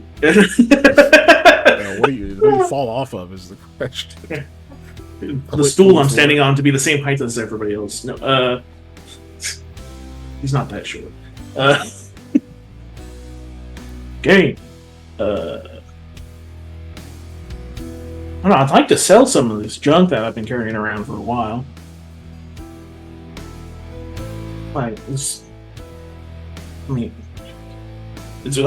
to have a crowbar, but like, I start like to pull it out. And also some of these, like, I mean, I'm sure there's some tradesperson in here that could use, I'm forgetting what all we got. Woodworking, I think, was one of them. Carpentry. Yes. Wood. Yeah. Nature's metal. metal. Yeah, like this artisan stuff or like carpentry. Like, none of us use that. So I'd like to. Oh, that reminds me. Yovane, did you want me to help you still with the engraving on Sam's gloves? Oh, yes, I suppose you could. I was going to get started on those after breakfast. He says as they're like bringing over bowls of like porridge with honey and some more like some little jams and other syrups and other stuff in them. Says, I was in the bathroom before you. I was going to do that after breakfast. So, if you'd like to, it shouldn't take long, really. Maybe an hour, probably less, especially with help. Yeah, that sounds perfectly fine. I'm sorry, Sam, I interrupted you. No, because I was doing mental inventory of what I had. I don't know if we got the name of this guy. I guess he's a guide. Kasner. Kasner. Yeah, it's in the Roll20 chat. Okay, cool. Thank you.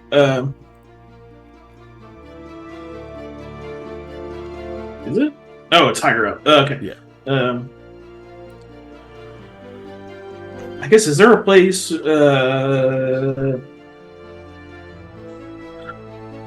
He's giving you kind of a wide-eyed look. I still don't know when you plan to go to the Grove. Well, that depends on if I can offload this stuff that I have. easily. If you need to go to the know. markets, you can. Yeah. It just depends on what types of things you need to buy or sell. Yeah. I don't know if there's a specific place you had in mind or anything like that. If you can give me a list of what types of things you're trying to find, I can find the place.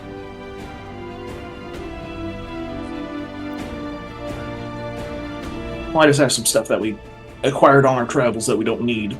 I'm looking to offload. Not like necessarily just, I see. It's kind of odds and specific ends tools. or valuables? Or... Well, like some stuff for like carpentry in here. There's if you have like a locked door and or chests that somebody that needs the dexterity to open, I have stuff for that. Really try not to say lock pick, like lock pick. Yeah. I got merchant scam. That's it. If you just like start showing him all these different things, he's just kind of nodding. Says, "Oh yeah, all of this can. I mean, someone will find use for it. Sure, we can stop by the markets. That'll be easy." I figure that'll probably be about noon, so that's when we would head. So you'd like to go right after that? Or, yeah, I guess, unless Easily done. What else were we trying to do today? Sorry, I was engrossed in breakfast. I haven't had eggs at one. The only thing I have in mind, Sam, is maybe we can go some fishing a little later. What else were we trying to do today out of character? Probably trying to research, where the hell Stone Hand might be. Smooth Hand? Smooth Hand, sorry, yeah. Close enough. He's come up as like your final villain so many times. Look, Well, I have to think of dive the into statue, not only my so lore, that's- but freaking Scott's lore every week. I've read like 3 campaigns, and I can remember this without checking my notes. It's because we haven't given him a dumb nickname yet.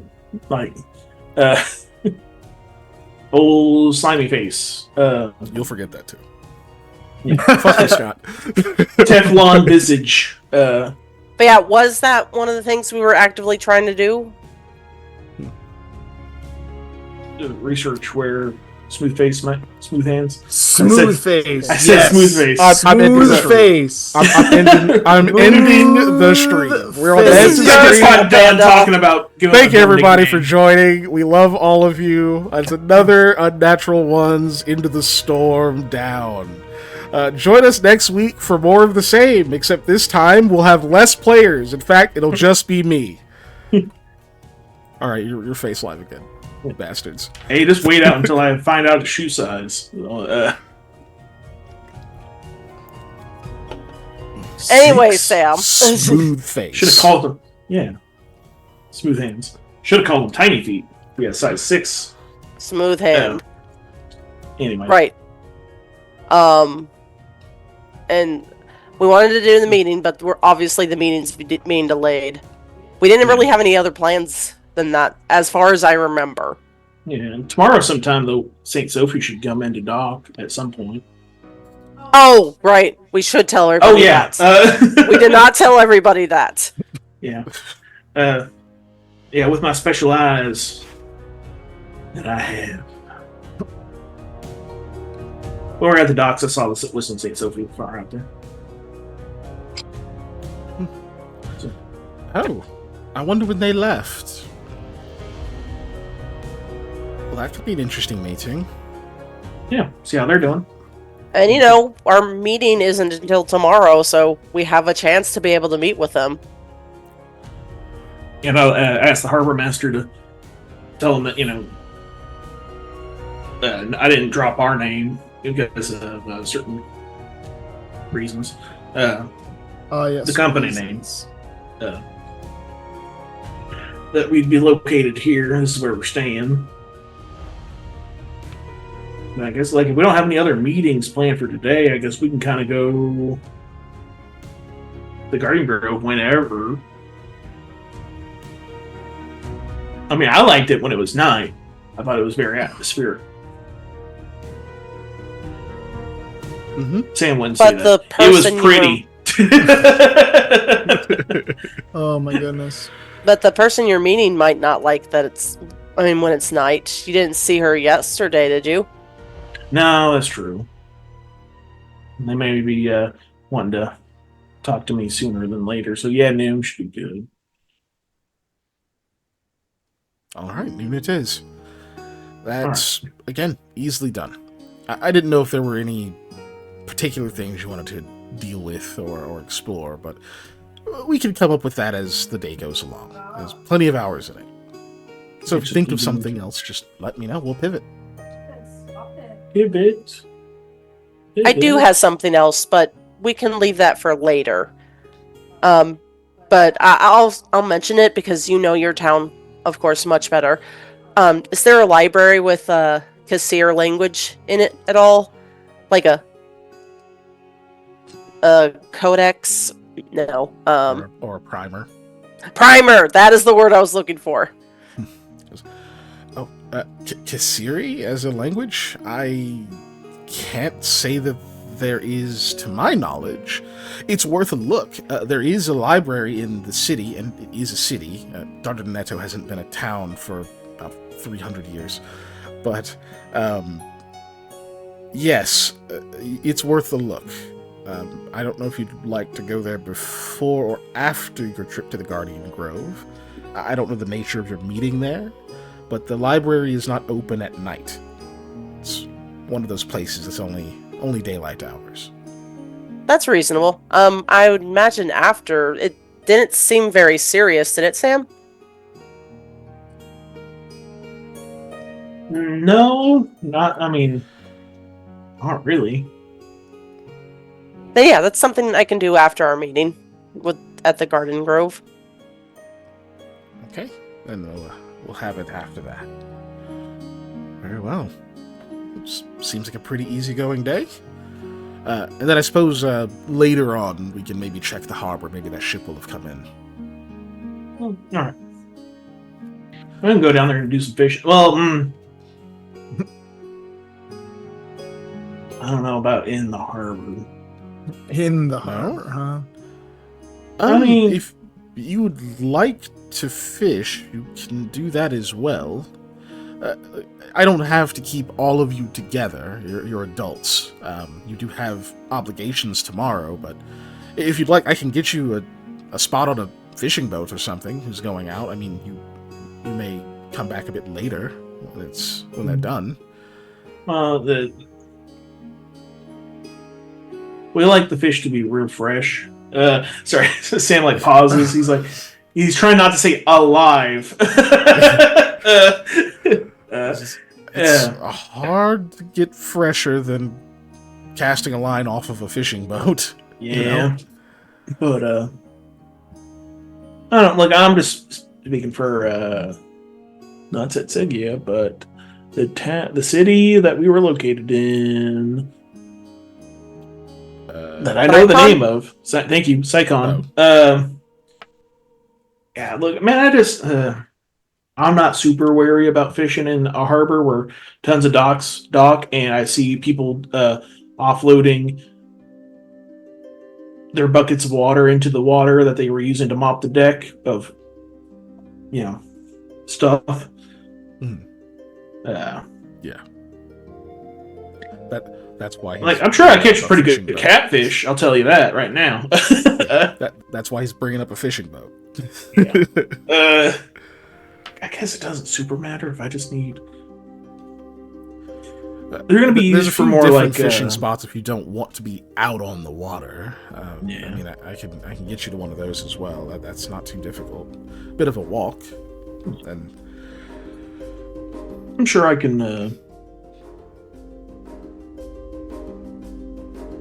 Well, Mr. Guy provides. So. Yeah, I'm sure I can find something. Yeah. Let's see, sell stuff. nobody wanted this crowbar, right? Like, I've been carrying it with me for a while. I just wanted to make sure that nobody's grown attached to this crowbar. Oh, I didn't even know you had a crowbar, mate. Hattie. Yeah. She's looking at the crowbar like she's trying to decide if she'll miss it when it's gone. Like, no, there's a bunch of them back at the office.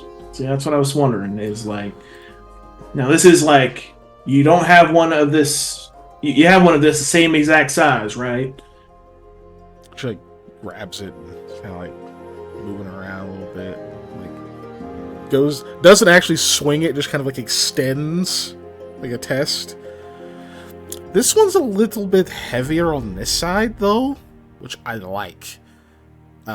Like for swinging. All the ones we have back there are really good for actually prying things open. You know what they're for. But if you wanted to hit somebody with one, she says a little too loud, this one I think would be better. Yeah. A little too loud.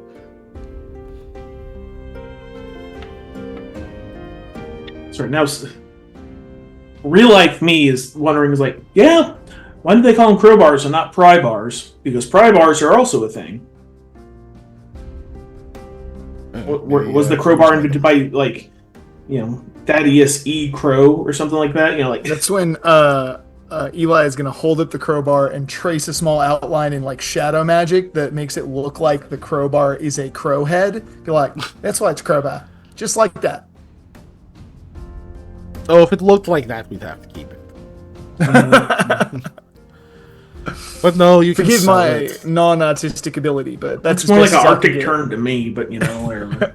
Oh, but you know, I didn't bring a crowbar.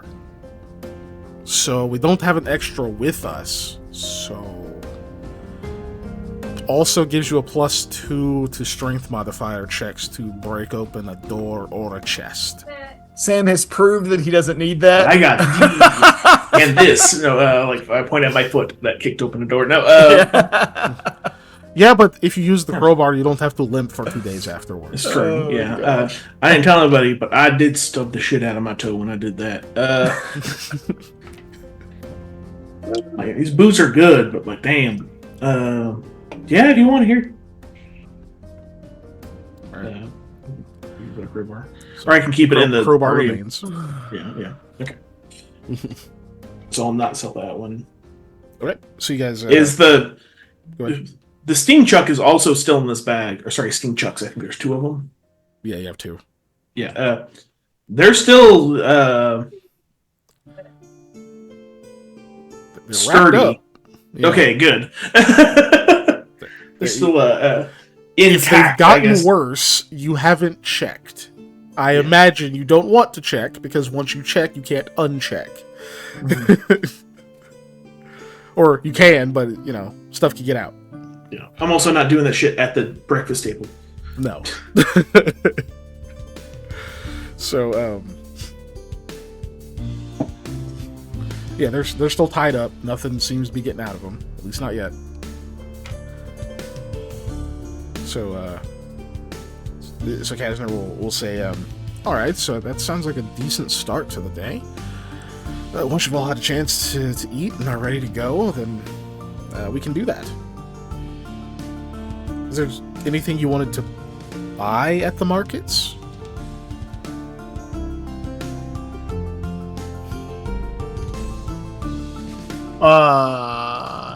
Sam, you said you wanted to buy things. I don't think of it. I don't think of anything. I can't think of anything that I was intending to buy.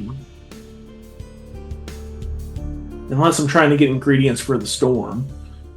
That's the only thing I can think of that I would be looking to buy. I don't know if you guys are looking for potions or anything else like that, so... I think we're pretty set on potions. We haven't used any of the shitload that we bought last time. Yeah, I was gonna say, let me even look at what we've got so we can kind of go over that.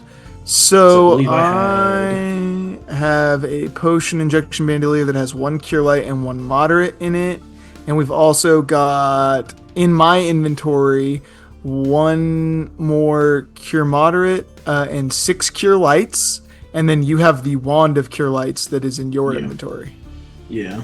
And I have the Lester Lust Restoration Potion, caster level 3 in my thingy thing. Bandolier, yeah. Bandolier. I don't have anything else listed in there, though. So I know it holds more than... For light armor, it holds 3, correct? Yeah, you can hold 3 in yours.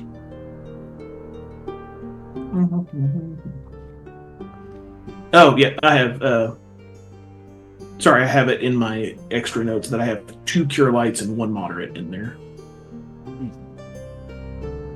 And... Yeah. Oh, yeah, I have this Lesser Restoration Potion that's different than Healing. Right? Yes.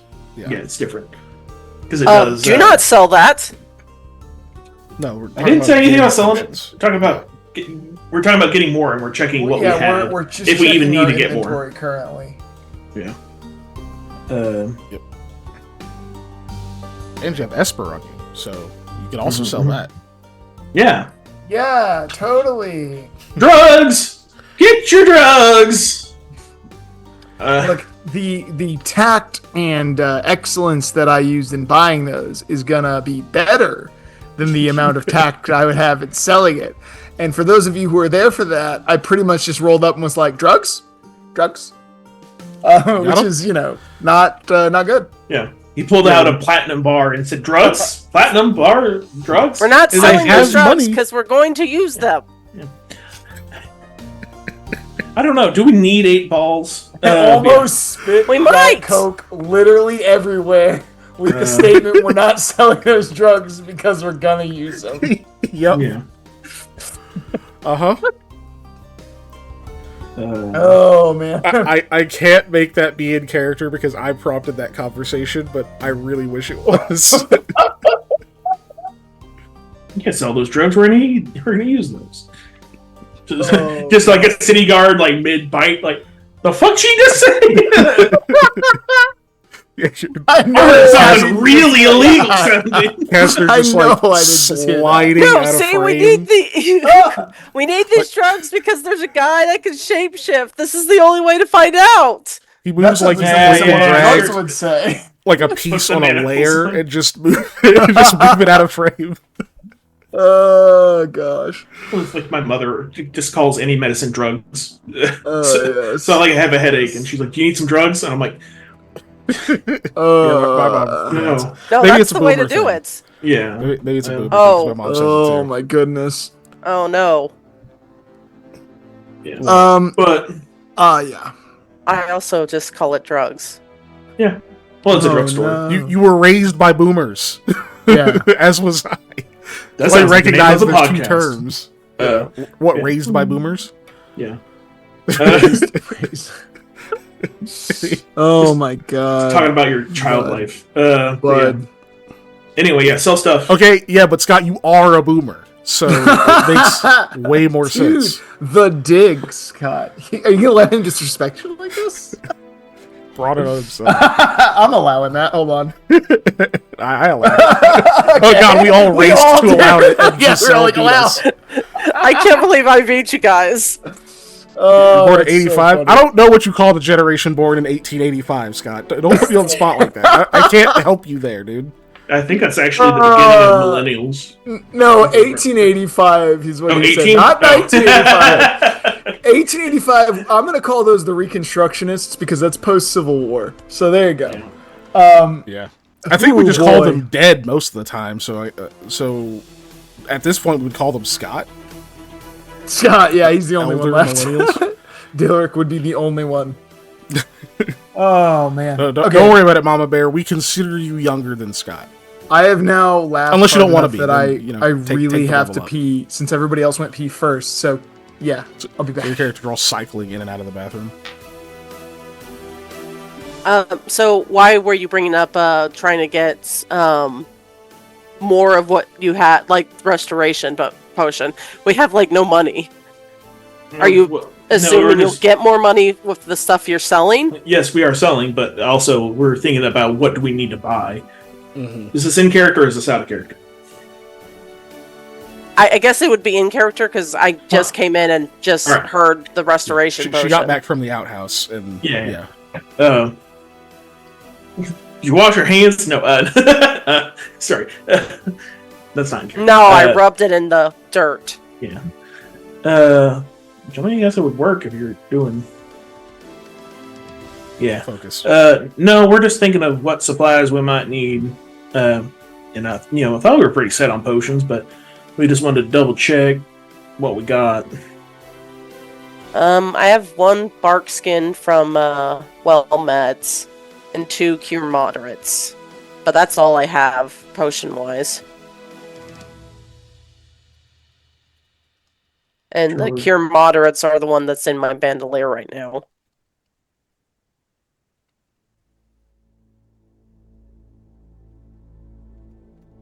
We did get a wand, right? That Yeah. It's, here. Why did it make that noise? Man. You spilled your porridge on it again. I don't know. Gosh. I'll have when Eli gets back. I'll have him do his thing on it. So I don't think we need healing potions with that. I could definitely use another healer's kit, though. We used the last of that. Maybe I can find somebody who will trade straight up on some of these kits that I got. Yeah, maybe.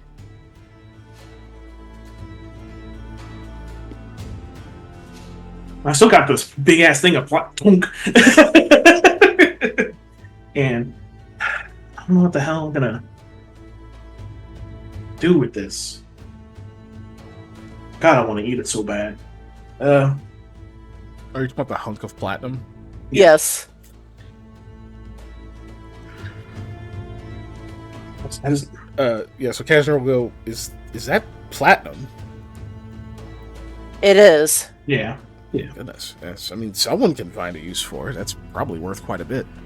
Yeah. He wants to eat it. I just want to buy a little bit of it. Oh. I'm not going to eat the whole thing. It. Yeah. I wouldn't think you would. Is it? He's like looking at you now, like he's trying to figure out what is he. It's one of Sam's favorite thing to do is to eat really odd things like rocks. I don't think I've seen him eat a tree yet. For example, why would I eat a tree? Because it'd be a weird thing to eat. Depriving poor beavers of their natural resources. Are you? I don't know any species that eats metal. Look, Demi, to me. Yeah. He casts a spell. Yeah. Oh, that makes more sense. A spell that lets you eat metal. Well, I mean, for example,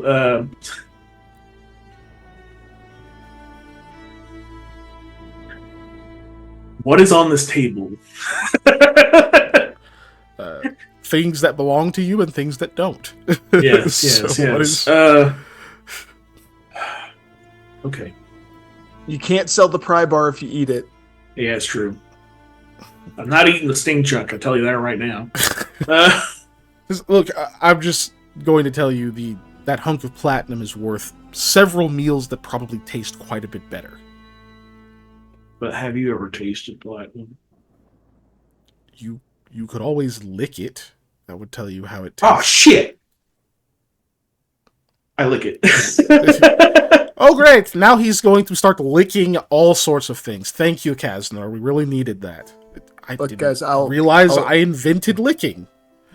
It's more porous than I thought. I'll admit to all of you that I genuinely enjoy the taste of zinc because I just randomly will put stuff in my mouth to hold it while I'm doing stuff, and I like zinc washers are one of those things that ended up like I would just put in my mouth, and now I'll just like have a zinc washer to be like that.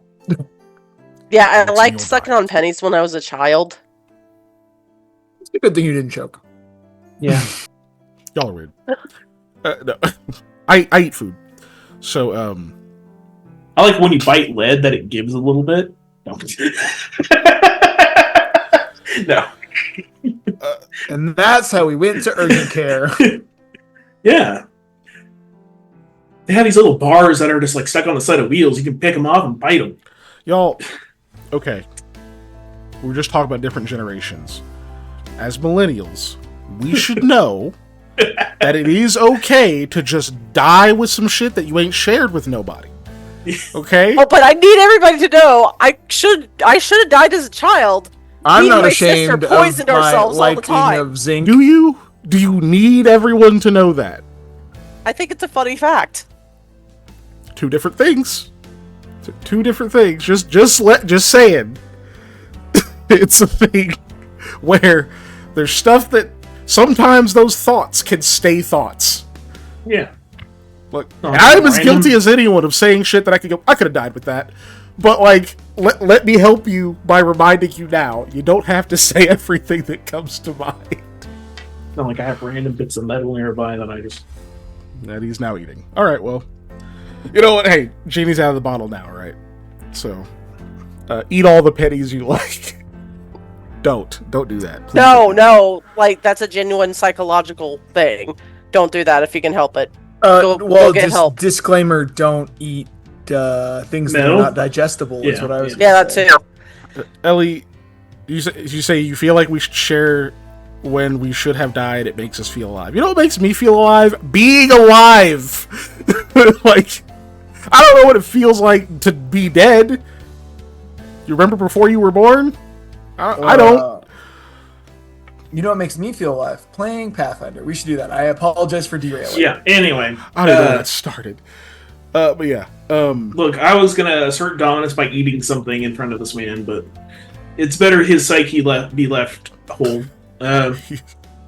He's probably an important person. No way. Aren't you going to tell him about the moon? I mean, it hasn't come up yet. But It never comes up naturally. You just walk into rooms and be like, I've been to the moon. it will eventually come up because we'll have a new one. Oh my It'll be up in the sky. Okay. So you guys are gonna eat breakfast. All right, and you're sorry, gonna go to the yes. markets, and then you're gonna Yes. go to the Sell stuff. Guardian Grove. Well, actually, I'm going to stay behind and help Yovane do the engraving. Okay. So you'll be late to the market, Yes. or you just will wait and not go to the markets and let them go. Cool. So you got an hour. You guys are just trying to sell stuff. You're not trying to buy a bunch of things. Cool.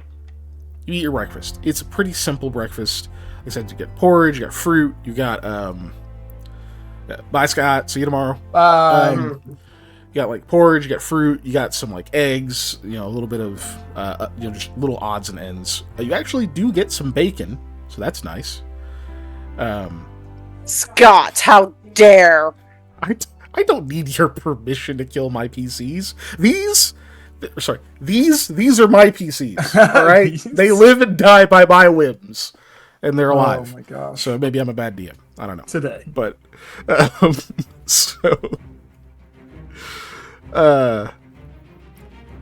cool. You guys head out, and Giselle stays behind. Not Giselle. Lamia stays behind with Yovane.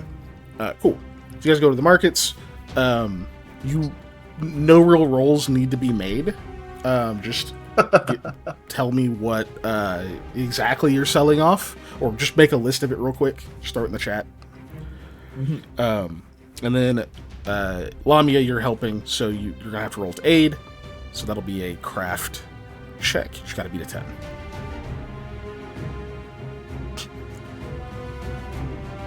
A normal craft check, or is craft clothing okay? Craft clothing, yeah. Okay. There's no normal craft check. They're all subcategory.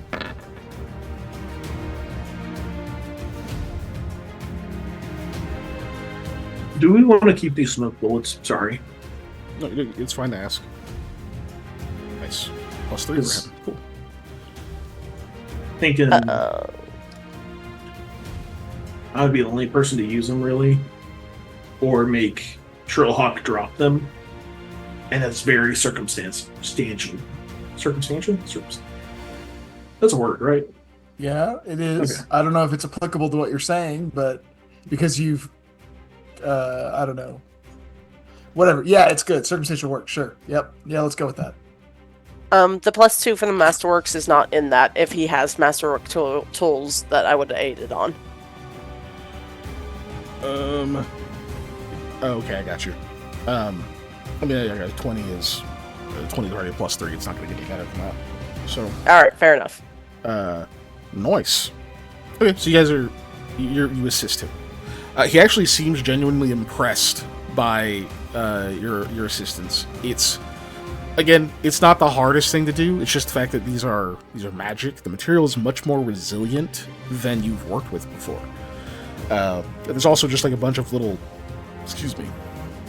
sticking points as like you're like working on one of the gloves and such. Oh, wait, right here, you see you can't see it, but there's like a rune there, and I've marked it with, he's like kind of pointing out little like details he's left behind, so to like know where certain things are. He's like pointing them out, and even with your mundane view of it, once he's like explaining it, you're like, oh, okay, I see why you're doing it the way you're doing it. You just kind of work very quickly in tandem, but you're really just putting letters into these things, or names. So with that, I'm trying to roll it with a die because I don't feel like pulling up his stats to roll it in roll 20. I rolled very good. Rolled a 12 on the die, and he's got a pretty good check. So this +3. Nice. My bad. I meant to. No, you're good. It's fine. I was trying to space those out, so I hit enter, but it just sent it. I was like, oops. Oh, I got you. Yeah, no worries. So So it'll be easier to read. you guys only take about 20 minutes to get this like completely done. The gloves are finished. They've got like the names and such in it. He already had the hand measurements.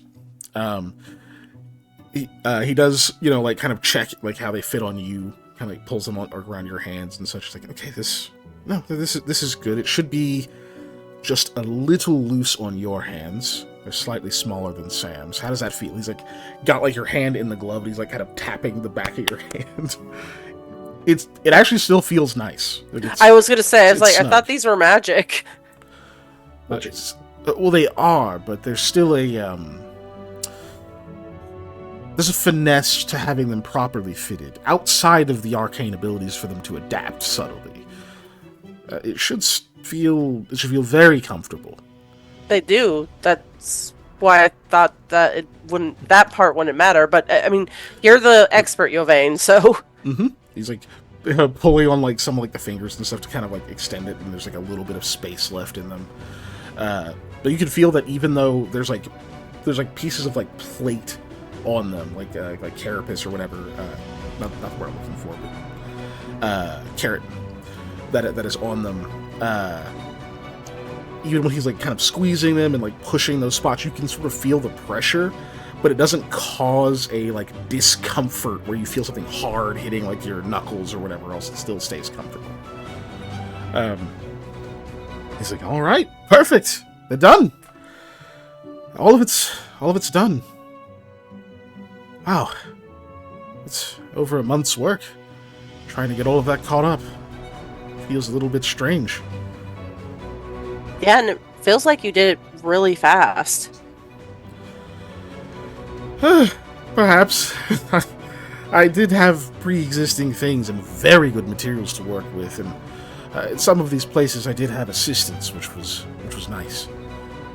Oh, I mean, it is my forte. It's what I've studied, and it's my practice, you know? All right, well, I suppose you should get those to Sam, and, well, I guess I should go and meet with the people I know in the city. Start getting together whatever I'm going to be doing. Yeah, I can get these to Sam, but do you want me to escort you to the people you know? I'm sure I can find the market, no problem. Oh, no, it's daylight. Plenty bright outside. I can navigate on my own, I think. And besides, well, I don't know. It's been a bit since I've walked around by myself, you know? Lots to absorb, decompress. You can roll me a sense motive real quick. Okay.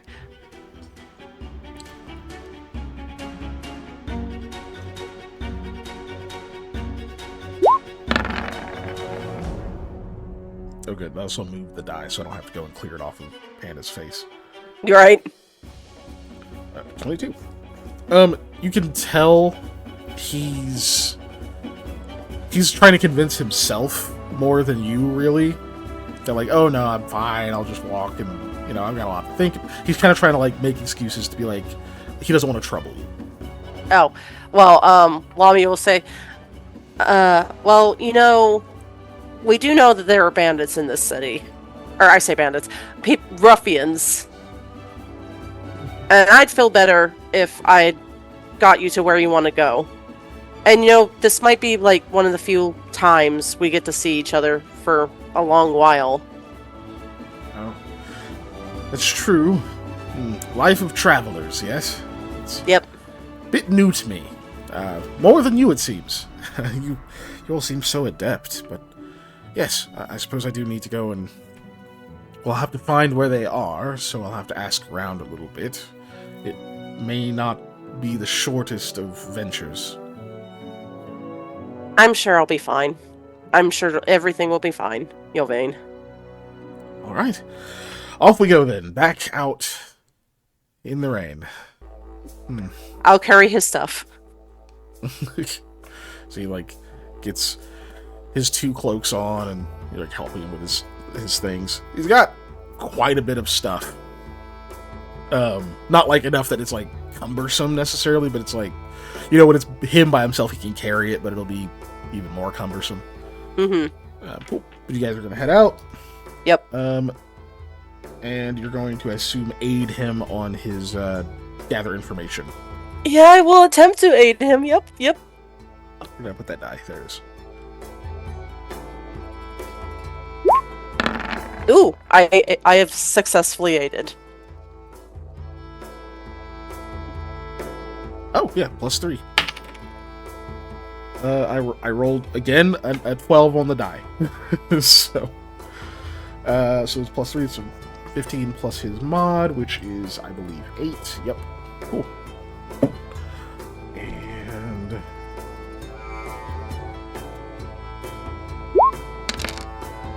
Alright, it's gonna take about 3 hours, so y'all gonna be gone for a little bit. That's just to find out where these people are. In that time, before I switch back over to the others, you will get to find out the people he's looking for are apparently very close family friends that have been in Dardanetto for a long time. And you already kind of got a read on him a little bit earlier. He's kind of nervous about talking to them. I imagine there's some... Is there any inquiry into that? We don't have to play it out necessarily unless you want to drop into RP, which just tell me. But no, she would inquire just to try and get him to point out his nerves, maybe make him feel a little less nervous. Yes. Okay. Then you'll pretty quickly find out, without making other diplomacy yet, that the nerves are mostly stemming from the fact that he's effectively showing up broke, needing a favor. Whereas, like, he actually did have a pretty decent amount of wealth on his own before he felt guilty and decided to, like, facilitate getting the armor made and all these other things that he did.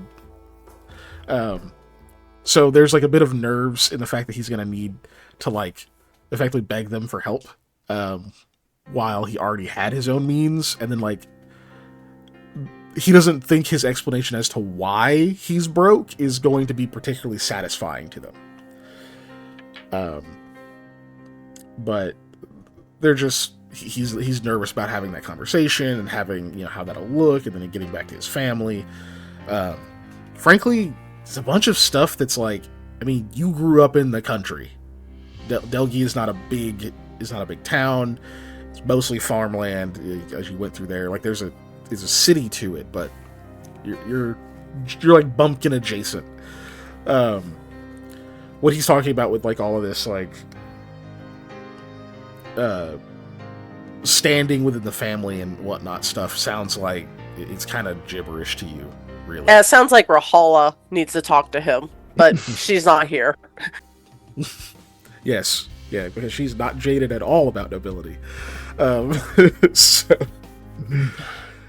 But yeah, it's just weird. But also because there's not really a noble class in Setsekia. There's rich and poor like anywhere else. And there's family dynamics and politics. You understand that stuff. But it's just like the way he's talking about it is very different.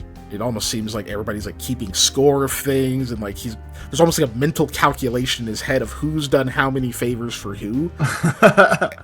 And he seems to be worried that like that his score is very low at this point, because he's like thrown all his points away effectively.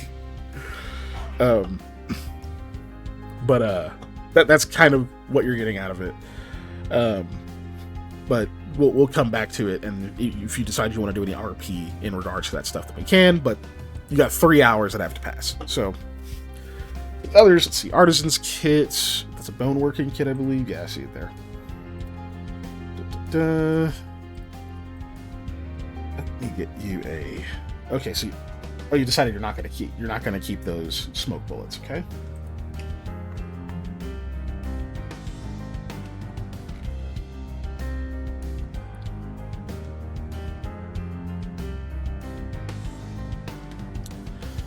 Hang on. I accidentally clicked Steam, so now I have to wait for that to go away. Okay.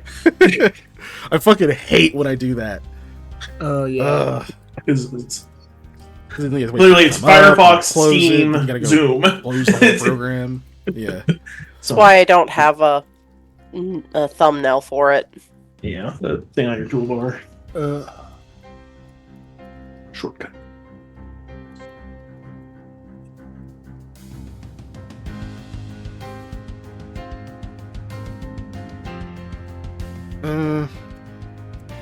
Oh, you know what?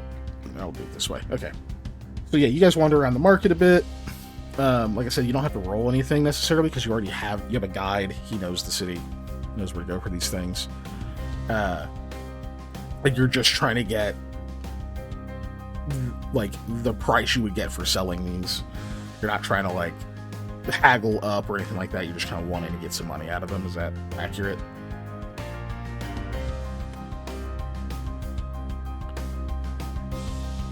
Hello? Say again? Sorry. I was reading. Yeah, chat. I was just, You're not haggling for this stuff. You're just trying to get the best price you can sell them for.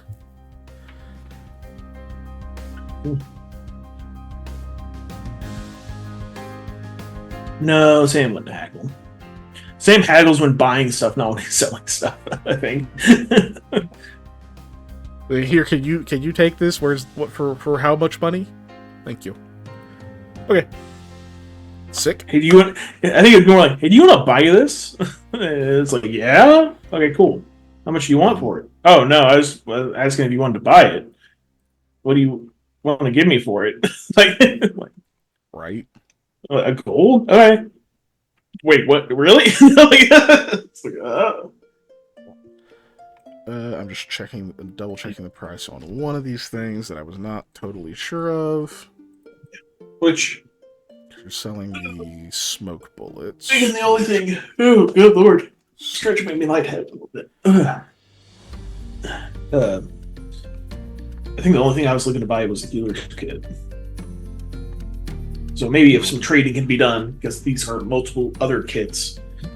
But hey, did you just saw a kit, so you bought it? And no. Right. Okay. So Yeah. you can get quite a bit for that because the smoke bullets are actually worth quite a bit. Really? Uh-huh. They're alchemical weapons. You can use them for they're using a sling. It's not like they're gun bullets, so they're very useful. Cool. I'm just doing some math, so it's fine. 40, I have a sling with them too.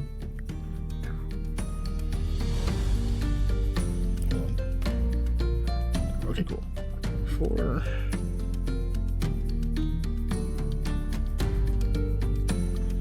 Okay. Okay, so I've got that total, and you said you're trying to facilitate a trade. And you wanted just one healer's kit? sorry, you brought up Let the me- amount of healers. Let me kits, help. and Let I'm me like, help you here real quick. Yeah. The amount that these sell for, which is basically half their base price, so altogether, you would be looking at 472 gold. So that's what you're working with. A healer's kit is 50. Yeah. You can also get, if you want to, they weigh 5 pounds, but you can get surgeon's tools as well. Which surgeon's tools give you an additional +3 circumstance bonus on heal checks to treat deadly wounds. To treat wounds or treat deadly wounds. My check would be nasty then. Because I already get a bonus. They don't get Having used a up, you just have to have them. Yeah, having a nasty medicine check is not a bad thing. Yeah. They're how much? They weigh 5 pounds, they're 20 gold. Okay. Oh, yeah. The healer's kit itself is 50. Yeah. Okay. The only thing with the surgeon's tools, they have to be used in conjunction with the healer's kit. Yeah. So you don't get the benefit just from using improv healer if you don't use the healer's kit, but anytime you use it, they give you that bonus. Improv healer's dope because it gives me added bonus with using healer's kit. So it's kind of one of those things of like, it's just better healing in general. Oh, Yes. I'll do that. People are setting off fireworks. Bro? Yeah. No, like at 3 in the freaking morning on the 4th of July in my apartment complex, dog. It was like, I'm It's all excessive. for it up to a certain point at night. And this is not like me finally hitting my old man years. It doesn't matter how old I am. If you're setting off fireworks at 3 a.m., it's on site. I'm ready to fight you because bro, that's triggering as fuck for me. Like, just all of a sudden explosions outside my window. It's like we already don't really like hearing fireworks at a distance, and then it happens at wee hours. Bullshit. But fucking do it. But yeah, so yeah, each two healer's kit kits. is 50. So you want 2 healer's kits and the surgeon's Healer's tools? kits, surgeon tools.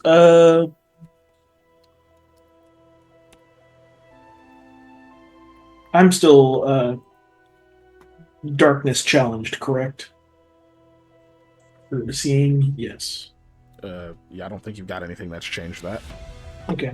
You Have have that a lantern. party member who can cast dark, dark vision on you, but that's it.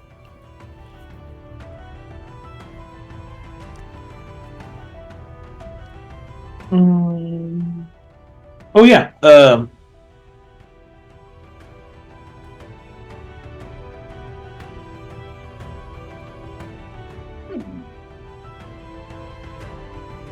Is there?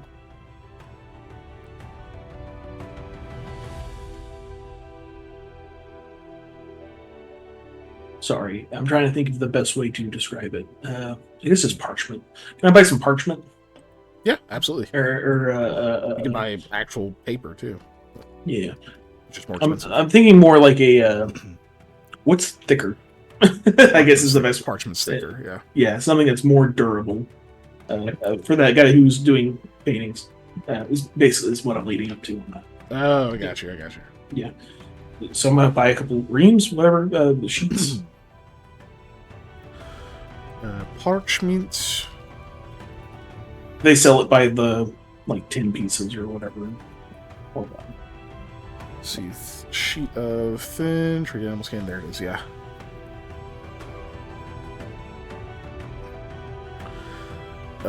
Yeah, they usually will sell it by 10s. So that is so you're looking at 2 gold. Yeah, sure. Deal. So that's 2. That makes this even more of an even number, which is nice. I have not been keeping track either of what that's come down to. Okay, good. Yeah, and then so you're getting some 10 pieces of parchment. Is there anything else we were needing? No. Okay. And to clarify, is Yodane leaving the party now? Yes. This is where you were taking him. Okay. I didn't know that he was leaving now when we were going shopping, so that's why I was confused. Well, we finished early, so it's like, I guess Yeah. He'll Okay. well, and to be fair, he'll still be in the city. He just Yeah. won't be staying with you. So Okay. that's why he did make like a big goodbye thing, because it's like, oh, you're gonna be in the city. I'll still be in the city. You just won't be at your rooms. Yeah. Okay. Because this is a lot of money. If we don't need anything particularly, I might just give a bunch of chunk to him because he's been helping us out the whole time. Basically doing thousands of golds worth of modifications. Yeah. Uh, Yeah, you can just keep the rest for now. Like this is actual gold. no, I want to be cute and buy him something nice. Is there a little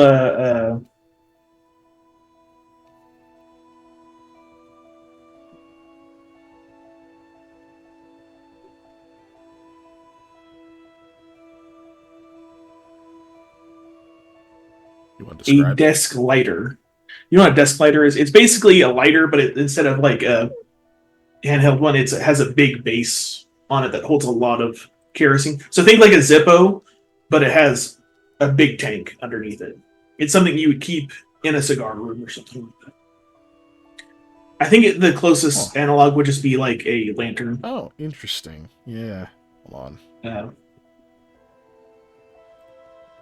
And maybe, I guess, an oil lamp would also be close to that, but it would have its own spark on it, like a flint. Yeah. Let's see. Yeah, like lighters really don't exist. The closest analog would be something like a miner's lantern or Something like a a desk lamp type thing with desk lamp. Yeah. with an interior flint or something. So yeah, you could get a desk lamp type thing, which is just a lamp, just configured slightly different. So you get something like that, or you could actually like commission an item you made. You'd be like, "Yo, you guys make this? I have an idea. How much would it cost to make something like this?" You could do that. Yeah. It'll take more time. It'll be more money, obviously. Well, as long as it's not like 100 gold, you know, like Right. it's something reasonable, you know, like 10 to 15, 20 maybe. Yeah. Okay.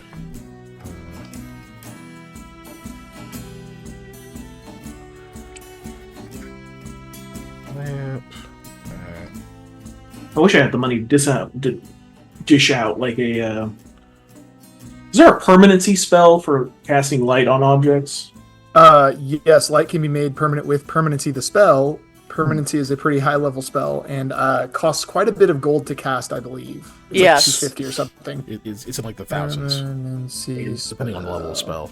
Yeah. Pathfinder. I was Okay, gonna say let's- that would be ideal to get him like a ring, not a ring because that has 'Cause connotations, but a lapel. Permanency is a level 5 spell, and if you are trying to make, let's see, yeah, it's going to be 2,500 basically. I think is just for light. Damn. Here. So, Yeah. Mhm.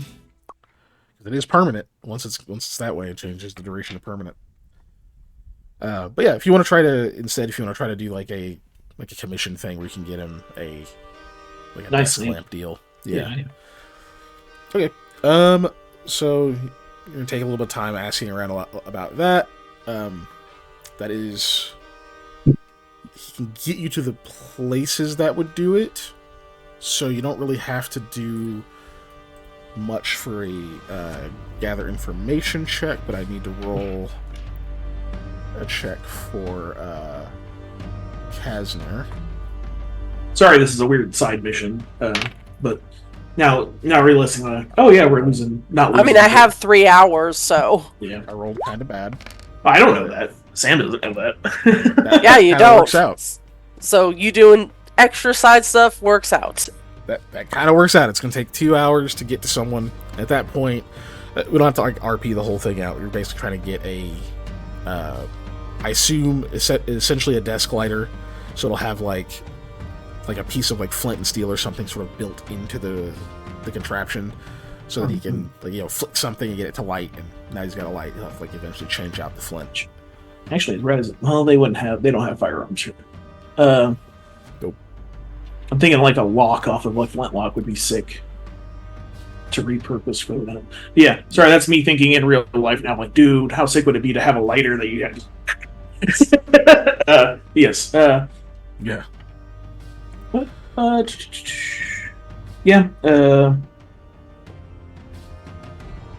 Jeez. Anyway. Yeah. Over at your place too. Fireworks. Yeah, I just heard like a loud bang, and I was like, was that outside? Yep. Yep. Okay, so that's your commission. Cool, Yeah. cool. So I just need a... So it'll be 2 checks. One is going to be like how well you kind of explain this idea. I don't think you have any craft skill. Not pertaining to this, no. Okay. And I don't have then any craft skill, but yeah. no knowledge engineering or anything like that, right? No. I don't even have a point in it. Yeah. Okay, so I just need a straight intelligence. Mhm. It'll be this. I believe and in I'll you, have do Sam. Diplomacy afterward. You can Me be too. very smart. Yeah, Nice! That's very good. Well, it's not bad for me. Keeping the 16. Yeah. Okay. As much as I like quite good. Yvain, I'm not using a luck on this. Yeah, no, 16 is quite good for an ability check. And then the diplomacy. Diplomacy. Yes.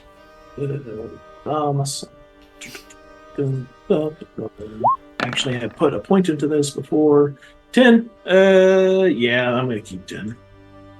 10's 10. down the middle. It's neither good nor bad, really. So Yep, it is bang on in the middle. All right. So in that case, you're just going to get the straight costs that worked up for that. Which, just to be clear about how this works, this is what they're going to ask you to start this project, right? They will roll at the end of the week a craft check to try to make this item. Get the fuck out of here! To try to make this item. And effectively, if they can do that within whatever this budget is, then this is all you spend. If they get to the end of how, like if they burn through this money and they haven't completed the item, then they'll have to ask for more. Yeah. This isn't just like, oh, you pay me this one time and I'll get it to you. They're like, hey, this is how much to start it. This is how much we think it will cost. Yeah. And, come back, check with us in, a few weeks, and we'll let you know what the progress is and if we need more materials. 50 gold. yeah, deal. Okay. I'll leave them. What's a good round number? 10 extra to like try and cover the cost. And if it would 10 be a good insurance on that? If they just go like over a little bit. If in case they go over, yeah. 10's a decent chunk of that. A fifth of the whole thing. Yeah. Okay. So leave them 60 then. So 60. All right, you're at 290. 290. Look it up. Y'all want this money, or are y'all good with whatever? This is out of character. Oh, I think we should keep it, yes. I mean, I'm gonna give some to you, Vane. This is the idea. No. So how much do y'all want to keep? This is out of character. This is just, Yeah, this is meta. That's fine. y'all want to keep 90, give him 2? I think that's fine. Because that's a decent chunk for us to... What about you, Dave? Boss? I think that's fine. I mean, considering this is functionally Because we do have to pay to get home, too. and that yes, but Yeah. free money to me in that like we're selling things we weren't using. I'm fine, and I'm also not here for you doing this. I'm fine with you doing whatever trades. Like, Yeah. Okay. I don't care. Oh, Eli's not that's- actually at the market? No, like I'm not paying attention to what Sam's doing. I'm doing my own shit. Oh, you're like just checking yeah, other yeah. stuff. I'm not supervising I could him. I'm steal not this over so his easy. shoulder. No. Yeah, Like- like for real. Because like he was like, "Oh, I'm gonna sell stuff," and I was like, "Okay," and then I like walked off and did my own thing.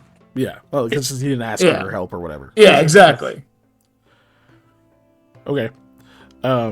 Cool. So, all right. So, Sam, you're in there at the market thing. you get that worked out. You give them the 60, and then like pocket the rest, and you have in your head what you want to do with the 200, but that'll get communicated later. I'm basically gonna put 90 in the. I'm gonna just go put 90 in the travel gear. So while you're Dave, I think Dave's the treasurer, right? Or Dave keeps the party money, right? I have the money, yeah. Oh, yeah, the business money. The money, yeah, specifically. Yeah. You've been doing But items. if you, I was gonna say, if you want to hold on to that money because you sold it, that's fine. I have the business treasury, so like I'm not sweating either way. Which you only have access to a portion of it, which we've already established. But Yeah. Which is why I was you spent the part you brought, and then now he's just tracking the like your road funds. But cool. So you know where that's going in the meta. We'll deal with that in character in a little bit. So then Kazner would have like kind of left you to doing this whole thing. He's like, I won't be far. Just step out and flag me down, and I'll see you. And he's right. He didn't go too far. He just made sure to be able to be within view of you, but also being able to kind of keep an eye on where Eli is in case he had questions. Eli, as you're looking around at these other stalls and whatnot, you find there's some selling food. You just had breakfast. There's so there's like not a ton of temptation there, though. Some of these things do smell really nice. Some people are selling flowers, and others have like, obviously people selling cloaks because there's a lot of tourists that come through here. But there's also there's like big, effectively like a gazebo that's in the market area for people to like go under if they want to get out of the rain for a little bit. But it's pretty big. There's also like space for other things to happen. So you've seen like a couple of folks leave from under there that apparently were doing some kind of shows or whatnot. And as you're wandering around and you're occasionally glancing over there, holy shit, Eli, oh my god. You see that dog you saw at the tower event. And the same the same owner. Yes. You're almost certain of it. But you are 100% sure once the guy starts playing his instrument and the dog starts dancing again. It's the same dog. Yeah. Which I imagine gets Eli's attention. Yes. Yeah. So, I guess once Kazner sees you, Sam, and will start like bring you over to rejoin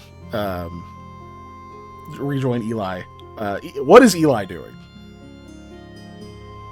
Well, I'm seeing that dog. I am all enraptured with this dog again because I recall the performance at the tower and I missed like a good chunk of it because like random shit was going on. So I'm just like, glued to this. Very much laugh, clap my hands. Entertainment bar was very low then. Yeah. So Eli, you've been over there having a great time. The dog's been dancing, does a fucking backflip. That's what I want to hear. And like, there's some other people over there. They're all like cheering and whatnot. Some of them are like, tossing like coins into this dude's hat, which he like spins and he's like, doing all these little tricks and whatnot. He keeps getting the coin-filled hat like onto his head without spilling any of the coins or like bonking himself, or at least he doesn't flinch. How he's doing that? That hat might be magic. But either way, dude's smooth with it. Keeps like doesn't miss a beat, playing his little instrument and stuff, and is like moving around the dog, which is continuing to dance and do its backflips and do its circles, and he gets treats occasionally. You'll see like people in the crowd will like hold up like like a piece of meat or whatever, and he'll kind of nod to him. They'll throw it, and the dog will catch it and continue to do its stuff. It breaks for a second while it's eating because it is still a dog, even though it's well trained. So it'll like eat for a minute, and then it'll like kind of go back to the other things. Like he's got like a quick routine to get it back in the groove. Nice. But yeah, you're having a blast. Go ahead. Oh yeah. Is there a hat of the treasury? Is there a hat of the? Not that you. That's literally what I was thinking. Okay. What about a hat of holding? Is there a hat of holding? No, because if not, in theory, if you had someone who was a really talented like enchanter, they could do that because like the process of making a pouch of the treasury could be used on a hat. I don't know why you would, other than secret pouch. Yeah, But you could also just put a pouch of the treasury inside a hat. In the hat. it's yeah. true. Yeah. That's It's just a way really small less one. work. Nah. Hat of the treasury. so, Okay, so sorry, go Eli's ahead. over there having a fucking great time watching this, clapping your hands. There's people who are like bursting into tears. Yes. It's all going down over there. I don't know. Do you tip the guy, or are you just fucking enjoying the show? You wouldn't be the only one who's just clapping. No, their hands. I'll tip him because I can. I don't know. Where's my monies? I have 9 silver pieces in my own pockets, and I will give him 5 of them. Oh damn! Because this show is astounding to me. So every time you like toss a silver piece in there, dude will like whistle, and the dog will like parkour off parts of the inner gazebo. Barcore, thank you. Sorry, yes, thank you. Oh It will my parkour off parts of the inner gazebo and then like land its flip in the center. And a bunch of people start losing their shit. Somebody's like foaming at the mouth, collapses. They have to be like dragged off to the healers. Yeah. And then Sam, as you and Kazador are coming back, Kazador says, yes, he seems very enraptured by whatever show's going on over here. That's right about the time that it's ending. I don't think I saw the dog the first time. You did. It was you and Did I? Eli. Oh, okay, okay. I missed it. Oh, I'm the you only did. one that Missed missed it. it because I was in an awkward dinner. going on, so we couldn't just sit there and watch either. We were like watching, but then we had to like leave and like stuff was happening. Yeah. I don't know. She came and interrupted to be like, hey, the bad guys want to talk to us. Yeah, and we're like, It's like, no, Go away, there's a dog. Yeah. So yes, Sam, you're getting back over there, and Kaz's just like, I wonder what it is. He seemed really excited about it. As you hear like the last strum of a lyre, and there's like a big uproar of people cheering and whatnot. And you can see, yeah, you recognize that freaking guy with the hat. He's like backing off, and you can see this dog is like kind of circled around next to him. Yeah, dude, you recognize that dog and that guy. You just missed the fucking show. No. Eli, you hear the familiar sound of disappointed Sam a few yards away from you. The familiar sound. That's so funny. Oh man. Cool.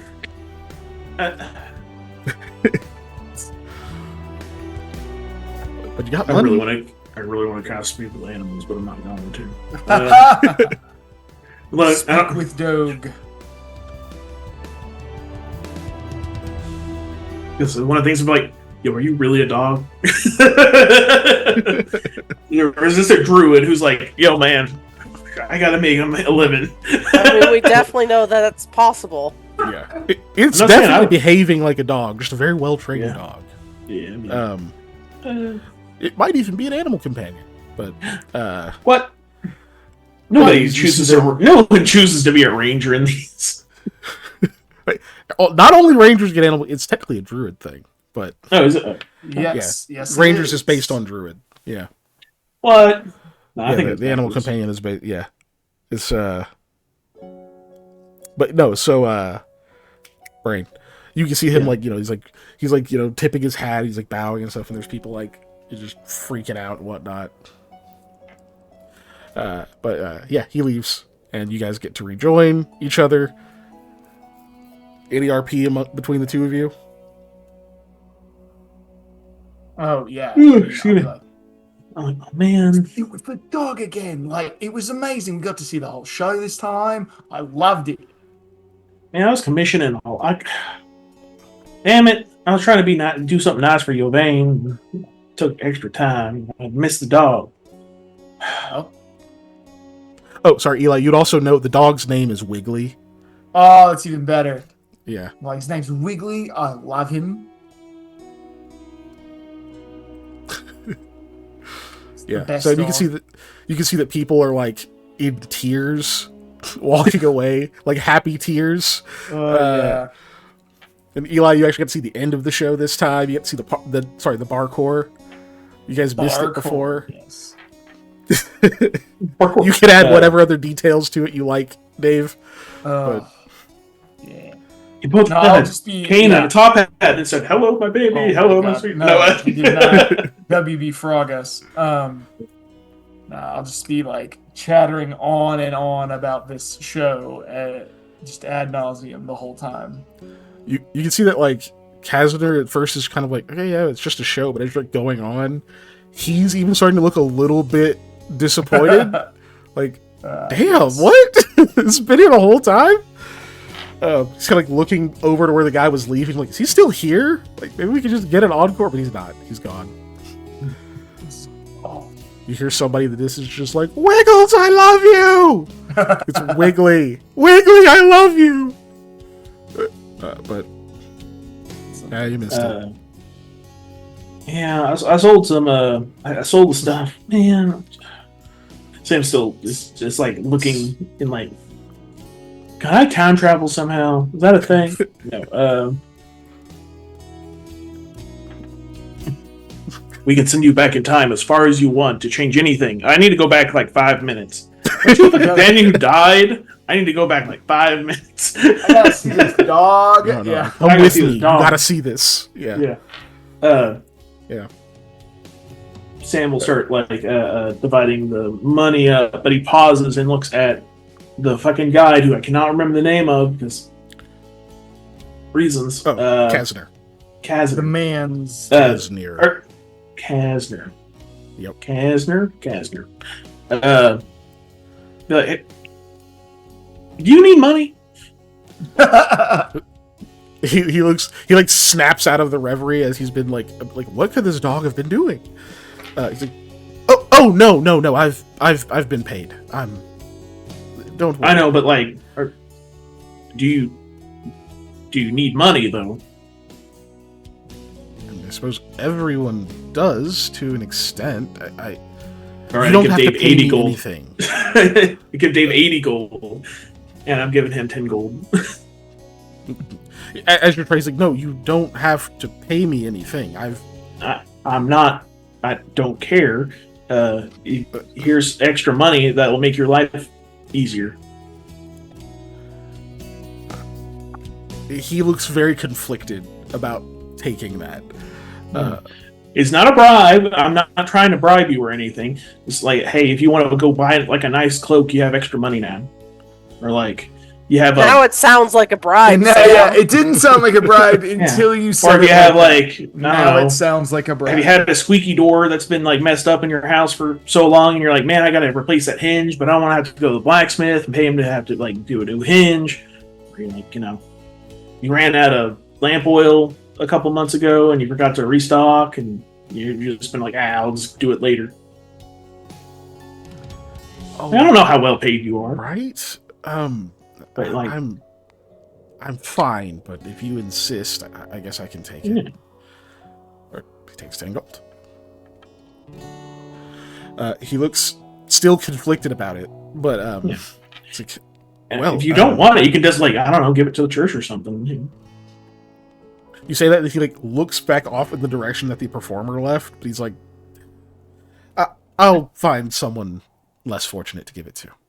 Yeah, it's yours to do with what it's yours now, so you can do whatever you want with it. Suppose that's true.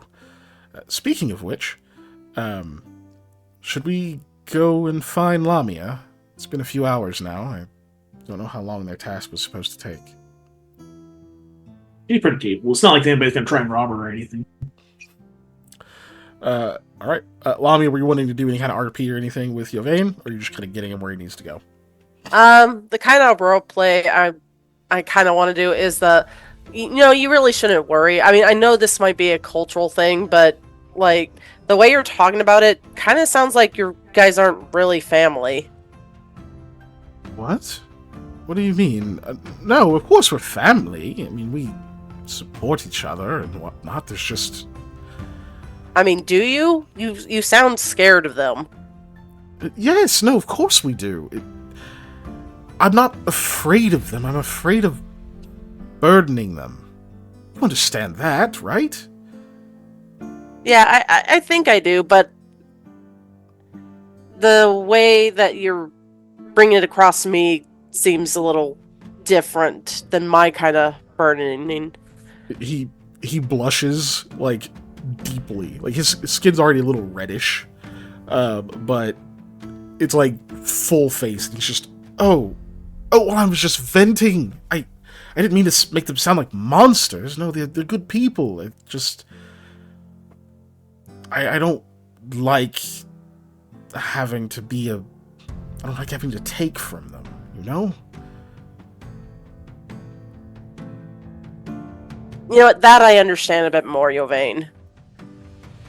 And to be clear, your impression you got was, it's not that it's inaccurate, but he was venting, is what he's saying. Yeah, that's fine. He's kind of backpedaling. It is a bit more complicated, I suppose, you know? I don't want it to sound like an insult, but please understand, I can't find maybe the words I want to use, but your upbringing was different, maybe simpler, right? I mean, I just said this might be a cultural thing. There's a lot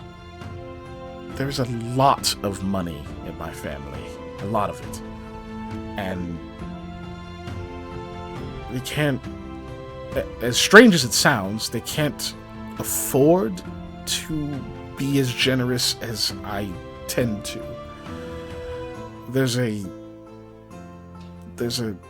balance that one has to strike. You just give and give and give, then you no longer have the wealth to give to those who need it. And I'm not so good at judging that.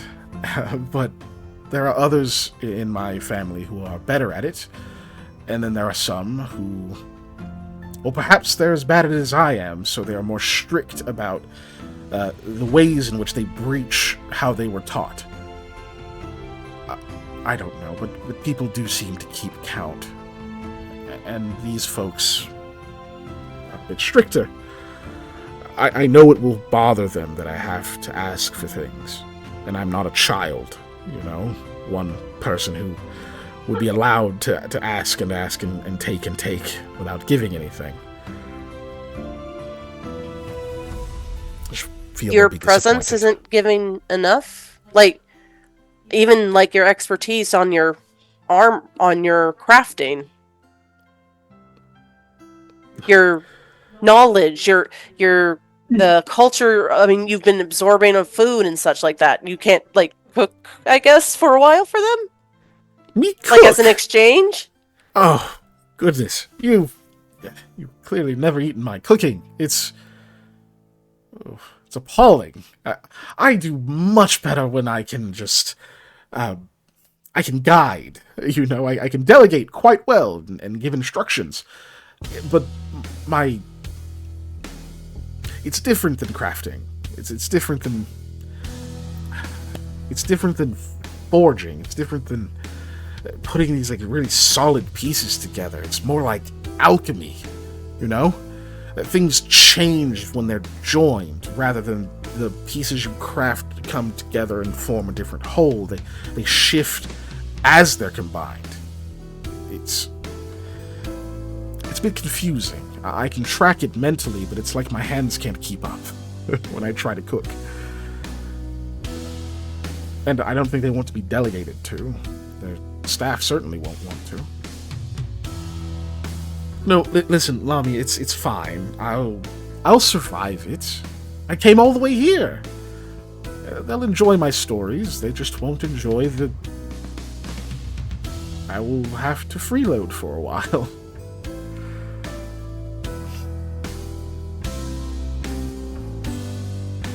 I'm sorry, Ovane. I guess I'm just struggling a little that you feel like you're freeloading and that they would feel like you're freeloading. Well, I don't know. I guess I don't know how they would feel, or will feel. But it's another mouth to feed until I can find work, and all of those things. Maybe it'll be fine. You know what? I'm sure it will be, Ovane. What if someone else needs the space or the time more than I do? Oh, Yovane, you've learned how to work in very small compartments, from what I've seen. Oh, yeah, like, while we were working on the road. So, if you're asking for a small bit of space and they need it, maybe ask, can I just have like half an hour No, you're right. I'm sure it will work out. I know my parents would be a bit disappointed, you know. The funds I was given were they were meant to go quite far, you know. Well, if you all make more of a name for yourselves, not that you haven't, but no, but more of a name, and I wish there was a way we could like show how immense this work is. I suppose we could, if we want to. You could show it to them. I mean, you could meet them, I suppose.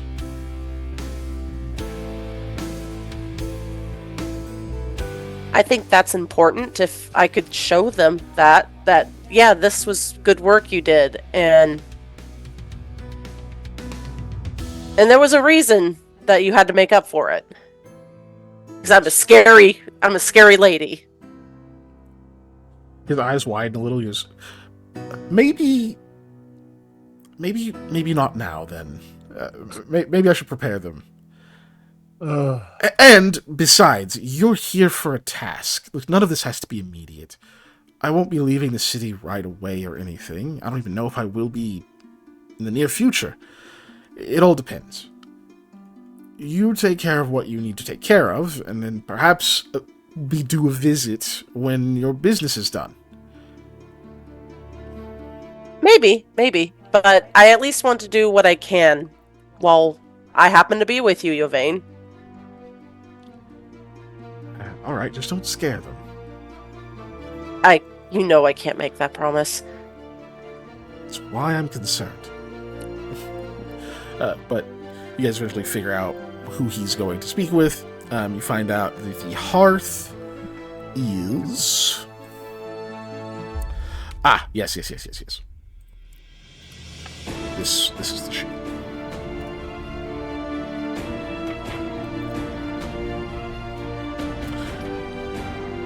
You find out that the hearth is Ice Fletch. Ice-Fletch. Which, like, Fletch as in Fletcher. Which is a little bit striking to you, because most of the hearths are, like a name, not like this, like, sort of, all the ones that have, that are just, like, word, that kind of thing. I don't know how to put it, but, those are very old. Usually it means that it also usually means they're from Gurga. So Gurga hearth names tend to be they usually maintain that. Not all the time, but it's much more common there. Whereas a lot of those old hearth names, they have like converted over time as the language has grown in Setsegia. But the fact that these family friends of his have kept the like old version of it tells you that they're probably very traditional. Which there's nothing non-traditional about having like foreigner friends or whatever. That's fine. But tells you they're probably an old family, probably very traditional. Excuse me. And when you make it to where they stay, you can kind of tell. Like I said, there's not like a noble class necessarily. There's rich and poor in Setsegia, of course. Usually the way you can tell that you're coming into old money is you can see where a place you can see how it's built up. This place has clearly started as 1, 2, maybe like 3 houses that were near each other, and they have added like stables and other things, different little small buildings and such, so it's become something of an estate. So there's like a whole grounds that is not walled off, but it does have a degree of separation from the buildings around it. What are you looking at? You're just like staring. I was trying to find the armor. Oh, okay. I found it. So it does have a degree of separation from the buildings around it, where you can tell that this like whole area of property is kind of one entity. And you can even see that some of these buildings and such are obviously houses that are like 2-story or whatever else. Like it's a nice looking area. You start like kind of getting onto the ground. You can see there's a few people sort of around. One of them like hollers something in Vietic, so you actually understand it. Just says, you hear him say, "Well, that's a familiar face," and you hear Yvain kind of just chuckles to himself, like kind of clears his throat, and starts speaking back in Vietic. He's like, "Yes, it's me." He goes, "Who's me?" Yvain. Yvain? And that person like kind of starts walking up a little bit. Looks like they were doing something, but they like sat down or whatever they were holding, and they walk over a little and go, "Oh, it is you! Oh my goodness, are you here to stay?" He says, perhaps. Like, all right, come on this way. Is that? They like kind of point at you. Goes, oh, a friend of mine. A friend. Lamia bows.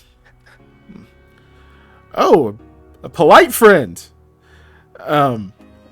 They switch back to Ulyss, and they go, Do you speak the language? You look like you understood it." I do actually speak Vietic, yes. You can tell their Vietic has an accent to it. It's very similar to your own. Whereas like you have much less of an accent than they do. This is the language they've learned from maybe conversationally or maybe through reading it and such. You like grew up with a native Vietic man as your father, so it's like your accent is much slighter. You mostly picked up an accent from other people. Having one that wasn't. Yeah, it's like it's all. Yeah. So anyway, so you can tell they're not a native speaker. And so like when you say that, they go, "Oh, you speak it better than I do." You go, "Well, I guess welcome. We're an expecting company, but I'll go let them know. You just come on this way." And they kind of like motion you along. He's like, you don't have to stick around, you know. I can handle the whole thing. If you want to come back later, you don't. Yvain, I was invited as a guest. It'd be kind of rude to just walk off now, wouldn't it? You can always excuse yourself. He's like more nervous. I will if I need to. I promise you, Yvain. All right. You keep walking. You get past these like first couple of buildings. You can tell that what you're walking past is, that's basically a shed. You thought it was a small house. It's a shed. You thought it was like a little hovel or whatever for like one person, like cook pot, cot, that like a little house. Nah, that's just a tool house basically. As you get to the other side of it, you can see like the door is open. There's a little awning. You just see racks of like gardening tools and other things like that in there. And that person's like walking past. There is a bit of a dirt path that's like cobbled, leading up to leading down through these other buildings. And you can see that once you start seeing the like actual houses, you can tell that these were once much smaller, but have been added onto over time. The one you're heading towards actually being one of the 2-story homes, where you can tell that it's just been built out over time. Whoever owned it just deciding, we want another room, we want a thing, we want this, we want that. Okay, well, now we've built it out so much that it's going to basically eat the shed we had out here, so we just need to tear that down and turn this whole area into a storage space. And, you can just tell it's just been expanding over time. So you get to the front door, a guy, runs over there, kind of beats on it a couple of times, says, "Come on into the mud room, and then I'll bring you in a second." Throws the door open for you guys. You get in there. Even the mud room is nicer than it should be. The floor is muddy. But someone clearly comes in here and cleans the walls and sweeps out the excess dirt pretty often. All of the dirt you're standing on is packed down. Because they obviously didn't floor it super, super well, but there's probably some stone or whatever the hell is under, at the very bottom. So they sweep out what they can and then just pack down whatever else is so it doesn't just kick up everywhere. Excuse me. But it's also big. You can see the several like cloaks and jackets and other things like hanging up and whatnot. And the like brief waft of warm air from the inner part as that person is like walking off for a second. You get spices and cooking like root vegetables and meat and stuff. Obviously there's something is cooking in there that smells really good. You already had your breakfast and you're not hungry, but it smells nice. So get in there, find the stuff to wipe your feet off and whatnot.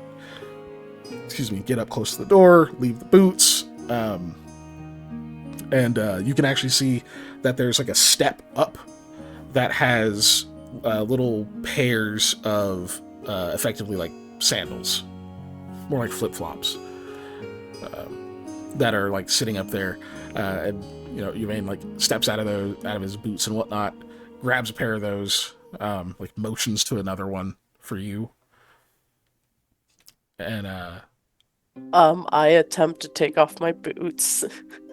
yeah, it doesn't take super long to get out of the boots, but yeah, he like helps you get out of those because they're armored boots. Yeah. So you have to leave those, and it's not too much longer. It's like by the time you like step onto the little flip flops or whatever, that person opens the door, welcomes you both in.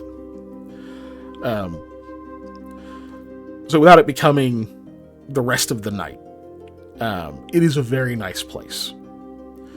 So you get walked through like a little foyer. You can kind of see there's a kitchen off to the side. It kind of reminds you a little bit of Clint's manor. Like a little bit. Obviously the style is quite different, but as foreign as it looked to you and as much more familiar as it looked to Sam, it's clicking that like, oh, he definitely took some inspiration from some of the places in Setsegia that he had been when he was having that place built. Just some of the layout and whatnot. So that's probably why it seems familiar. And you had never been... You'd been to like one rich person's place, really, that was native Ulis, and you didn't really like them. So... so you just hadn't had a lot of experiences with it, but it's a little bit more familiar than you thought it would be. But when you get in there, you can see that there are like a few people standing around. A bunch of them like kind of come up and are, like greeting Yvain very warmly, because Ulis folks you're very family oriented and whatnot. They haven't seen him in a long time. He's obviously close, but they start talking about how like they haven't seen him since he was very little, much shorter than he is now. And some of there's like some children and stuff around who like clearly don't recognize him. You just know it's been a long time since they've actually seen each other. And he starts to kind of warm up a bit. He does introduce you, and you can imagine there's some like ribbing or whatever, just like, oh, you didn't tell us you had a lady friend and that kind of stuff. And where is she from? Because you're purple and they don't know where you're from. So. Which, don't you know they grow them purple in Delgi nowadays? Like you make that joke, you get actually a few laughs and whatnot, and they don't inquire further. The curiosity's not dispelled. You know for a fact it can't be. But you get some laughs, and they just kind of let it settle. Like maybe you've got a condition, who knows? But yeah, they kind of invite you to sit and have some tea and all this other stuff, and they kind of ask, are you staying in the city? And they're kind of asking you those types of questions and whatnot, which pretty quickly can figure out there's not really any animosity on the surface of things, but you can roll me a sense motive to try to get a vibe of anything else.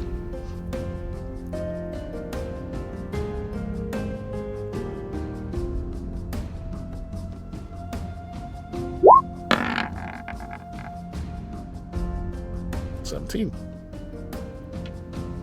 you mind if I roll luck, guys? Muted Dave said go for it. Yeah, I said go for it. Okay. I realized I was muted, but I had muted because my dog had been whining, and I forgot. Yeah, Sorry. poor No puppy. worries. Total of 20. So the vibe you're getting is you get the feeling they're not going to sit here and like dive into a bunch of deep family stuff while there's like a guest here. You're obviously a guest. They like to ask you what hearth you're from, that kind of thing. But you definitely can tell they're probably not going to get into that stuff that he's worried about until much later. And you know Yovane by this point. He's probably a bit too chicken shit to bring it up himself. So unfortunately, if you want it addressed, you would have to bring it up now. Now, whether Lamia actually would, or if she's like, you know what, vibes are good, he's probably fine, that's up to you. Yeah, vibes are good. She will say, well, has been very lovely. I'm very grateful to have met you all today. Yovane, if you ever need me, we're still here in the town. Right, of course. I'm sure we'll visit again before parting ways, right?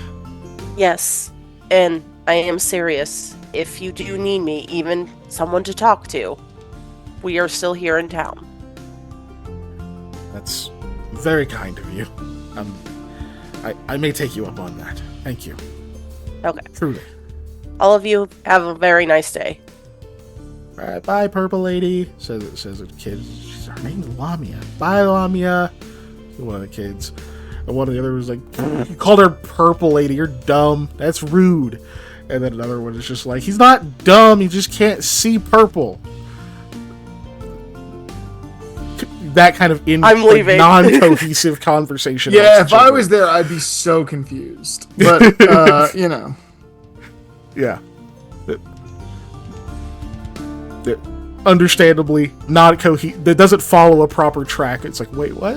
But that's how the kids argue. Yeah, that's fine. But yeah, they see you out. You know, one of them makes sure you finish your tea, and one of them is like trying to hand you, as you're on your way out, is like trying to hand you this biscuit, that smells really nice. There's like, I tried something different. Let me know if it's good. Hurry up, quick. Like, put it into your hand, and you're like, shit. Like, take a bite of it. It's really nice.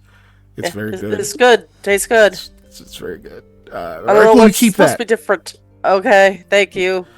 It's like, what you would be used to are different than what you just ate. You'd have eaten what is like more the equivalent of like a southern like drop biscuit style biscuit. Mm-hmm. Which for any other Ulis person would be super weird, but you've been to Clint's house. Mm-hmm. And so you've had those. You're like, oh shit, yeah. These are great. Try adding fruit, like whatever. I'm like, oh, it's a good idea. So, but yeah, you make your way out, you get back into your boots and everything. They take the slippers from you, and kind of just wish you well on the road. Powder's blessing, that kind of thing. Mm-hmm. Uh-oh. I'm sorry, Ellie. That sucks. Yeah, there's a nice old thunderstorm over here. Please stop raining. I'm so sorry for all the Setsy people. I know how it feels.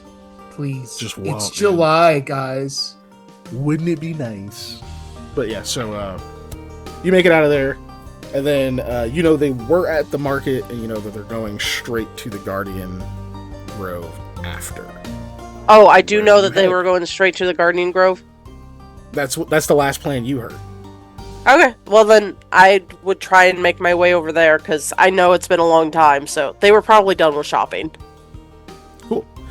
The fun part is you don't know where that is.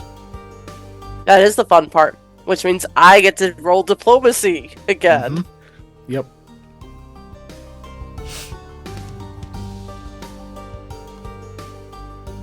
There you are. Damn. 7's pretty low. Also, would you have asked anyone for directions while you were leaving? Yes. If I knew exactly where I was supposed to be going, because, hey, this is where we're going to be meeting up, then yeah, Lamia would ask, where the hell is this? So you have a basic idea. All right, give me the D4. All right, let's see if this is 4 hours.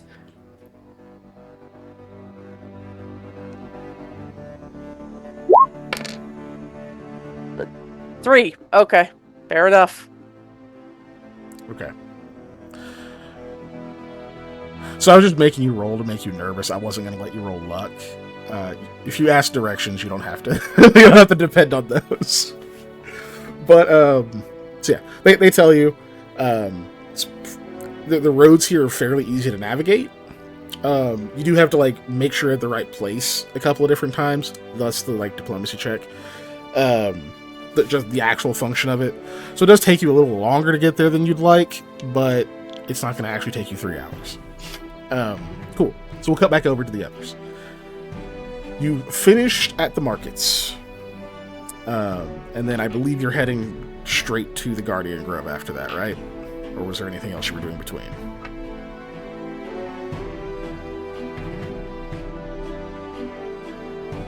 I think we were heading straight there. I don't think there's anything else. Yeah. Okay. I think because Lamian's not going with us, so yeah. Were you gonna try to go find Lamia? That was the question we left off on from Kasner. I believe we're wanting to get your vein some money. You are, yes. That could be handled later, though. Yeah. In the meta, you know that Literally she just- knows where he is. Yeah. Even if I don't, I'm sure it'd be easy to find out. I mean, Yeah. I'm sure we know his heart by now, or whatever we've known long enough. Or you know, whatever. Yeah, no, I guess we're just going to the grove. Okay, you guys go straight there. Cool. You get there pretty quick.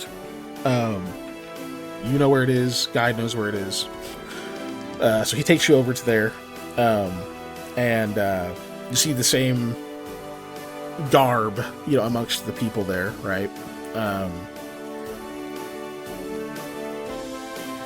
So you don't see... Or excuse me one second. This is messed up. What is it?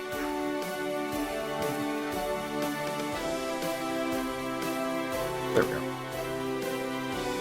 Okay.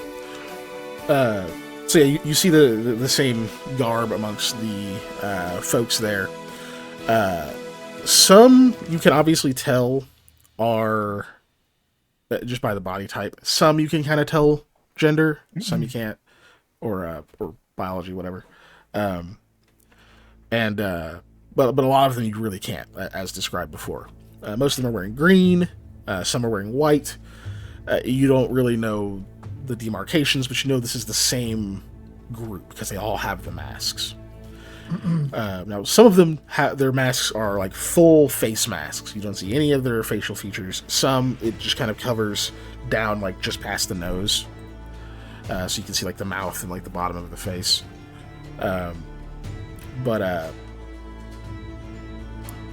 Most of them you can't really tell the difference between them.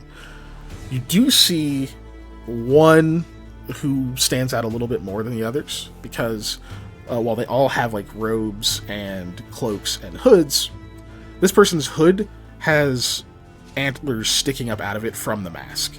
Like the mask has antlers and there's like holes in the hood so you can actually put the antlers up through them.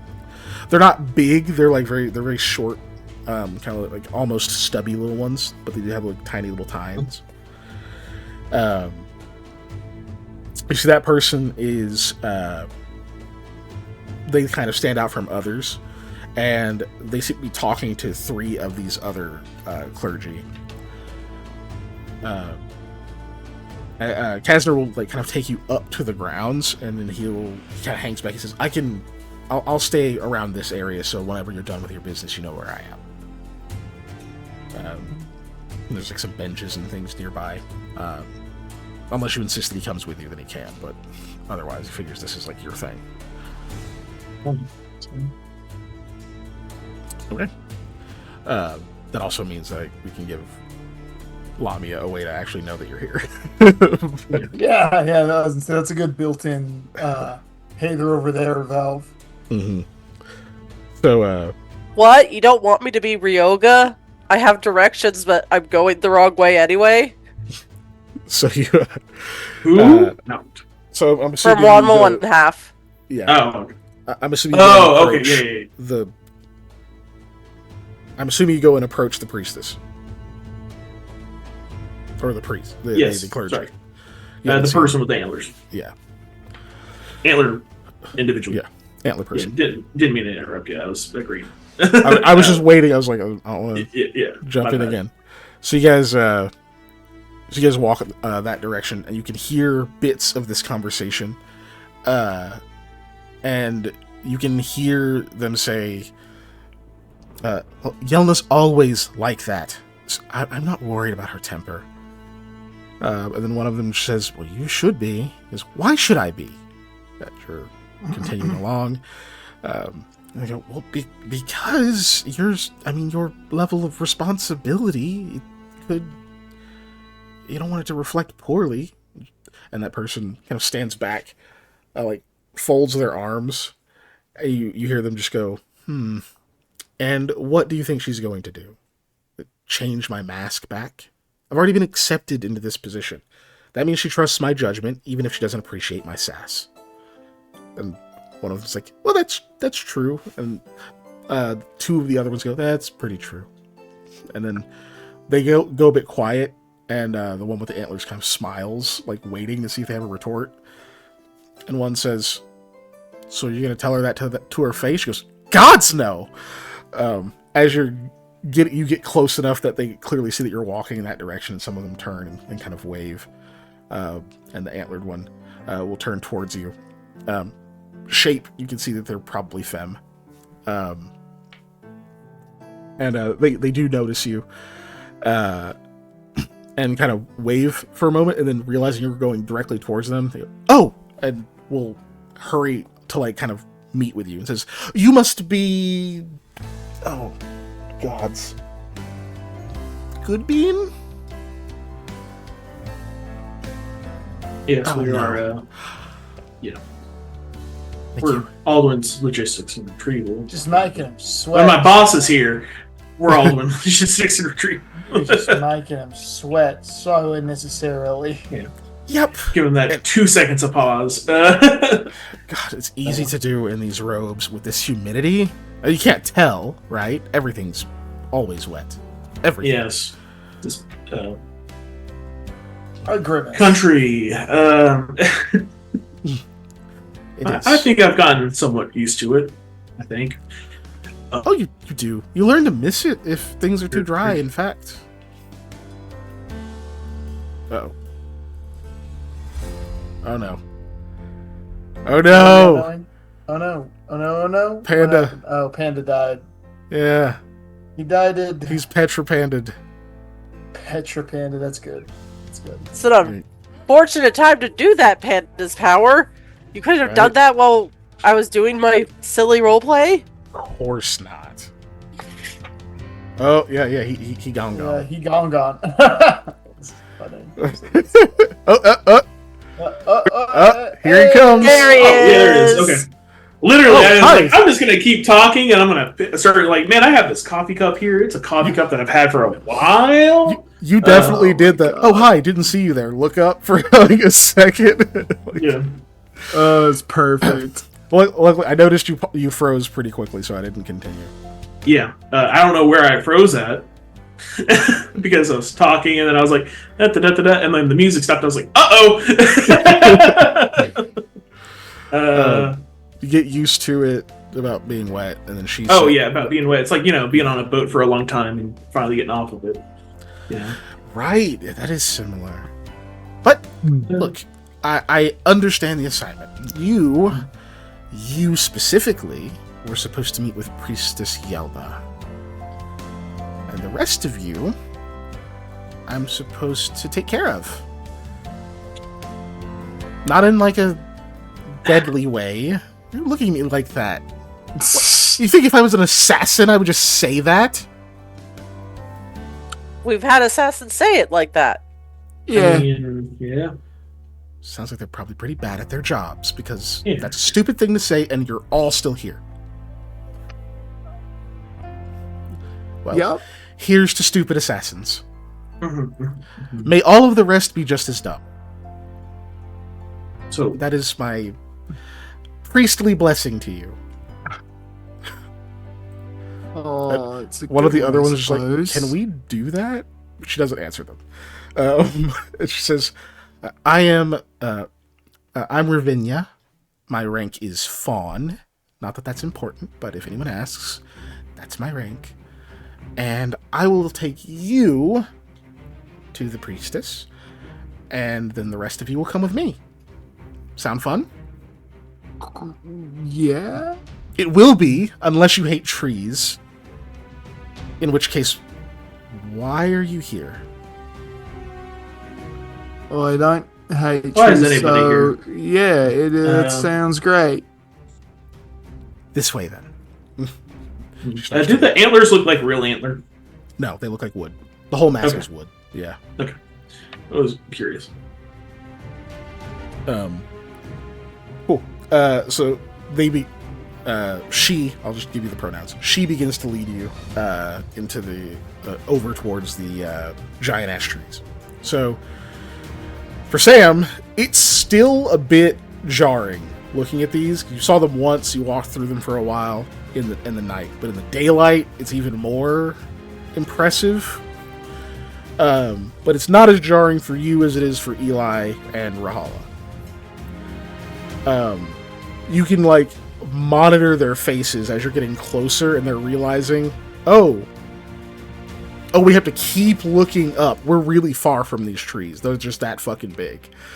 You can like see the awe and like the crane back of being like, how do I have to look that high if the base is way over there? Like, you kind of just getting to like watch that same experience from them. But thankfully, as you guys haven't even quite reached the trees, Lamia, you show up. You spot Kasner, and he's like, "Oh, the others are this way. Here. Let's. If you jog, we can catch up." Oh, I have to jog? Okay, Remember to put your boots back on? yes. No, she's in flip flops. No, but so, No, they took the flip-flops away from me, but I just came without the boots. it's just sinking into the mud. But yeah, he kind of runs a little ways until you can kind of see them properly, and you're like, "Oh yeah, I see them." And you just like book it over there real quick because they're just walking leisurely. Anyway, Lamia, you will catch up to them just before they enter the get to the tree line, but you're also getting that like, oh my god, the fuck is with these trees? These are huge. But you finally catch up to them. Ravinia is like, oh, another one. Hello, are you part of the group? Hello, I am part of this group. What's going on, guys?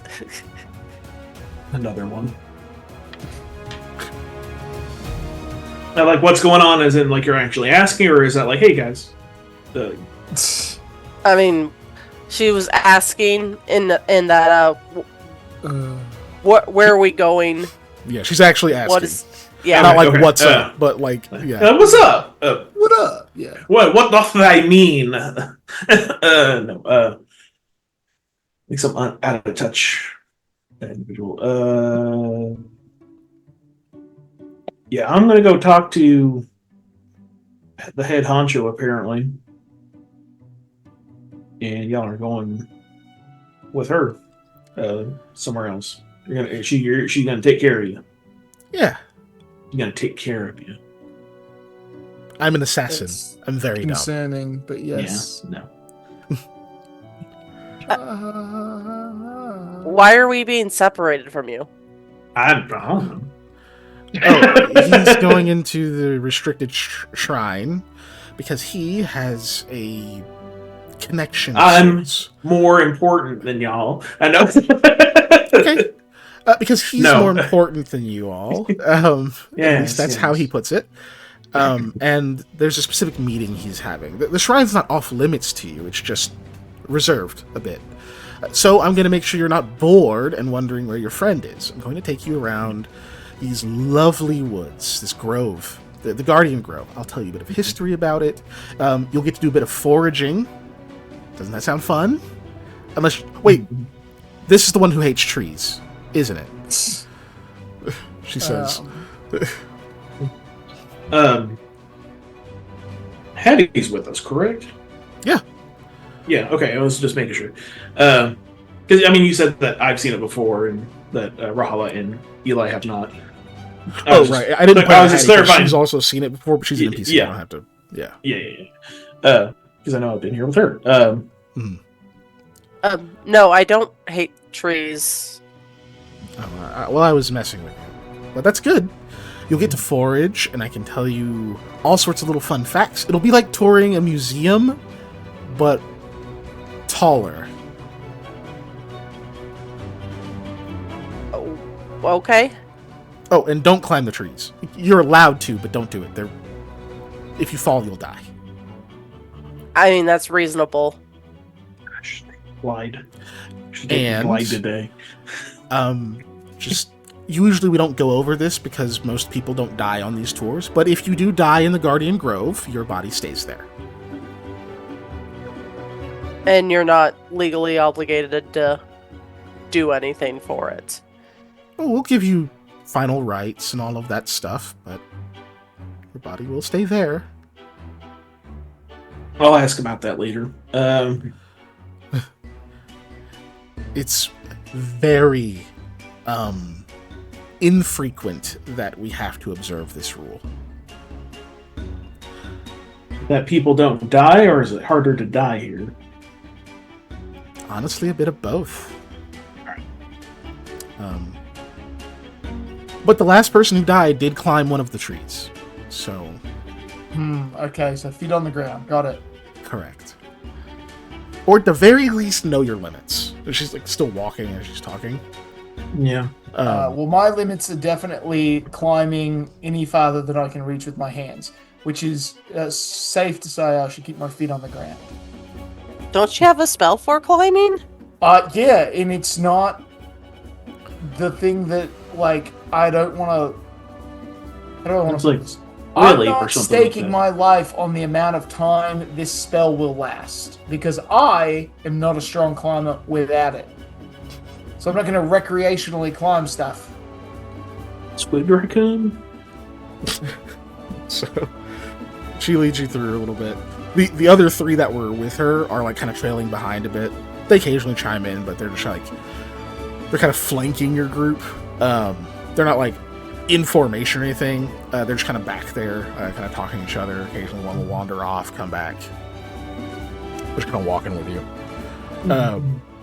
But you get a bit further in, and you can see off in the distance. You see a person standing there, tall, kind of willowy figure, full wooden face mask, much taller antlers. They do still go through the hood though. And as you can like see them, Ravinia kind of leans over to you. Salmon's like, "That's her. She's not as nice as me, just so you know." I'm telling. How dare you? She says, "How dare you?" But continues walking.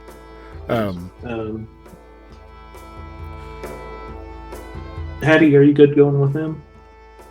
Yeah, it's okay. You have to do things sometimes. It's fine. Besides, this lady is nice. Do you have Sherhawk, Sam? Yeah, that's what I was going to ask. I was like, is Sherlock with me? I would assume I would bring him to the place that probably reminds him of home. It's one of those things I that... assume he's with you, yeah. I have Sherlock's, what is it called? Schrodinger's Sherlock, where sometimes he's with me, sometimes he's not. It depends on the scenario. I generally assume he is with you, is why I sometimes point him out. But you haven't cast, like, Speak with Animals or anything. Yeah, that's Assume he's looking around like a big-ass bird would, you know? Yeah. He's like, Okay. yes, the trees. fair. This time he's going to have to count as your buddy. Yep. Well, I'm sure,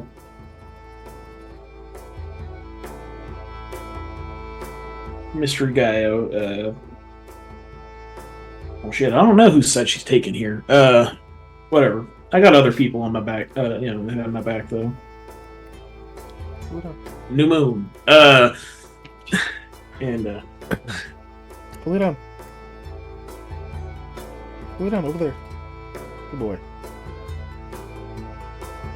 He doesn't want to be by the window. yeah. Cool. So she'll ask you all to like wait a minute, and Sam will walk you over toward. Actually, no. You guys just follow her. You guys all walk over towards the priestess, who's just standing there waiting, doesn't like approach you or anything.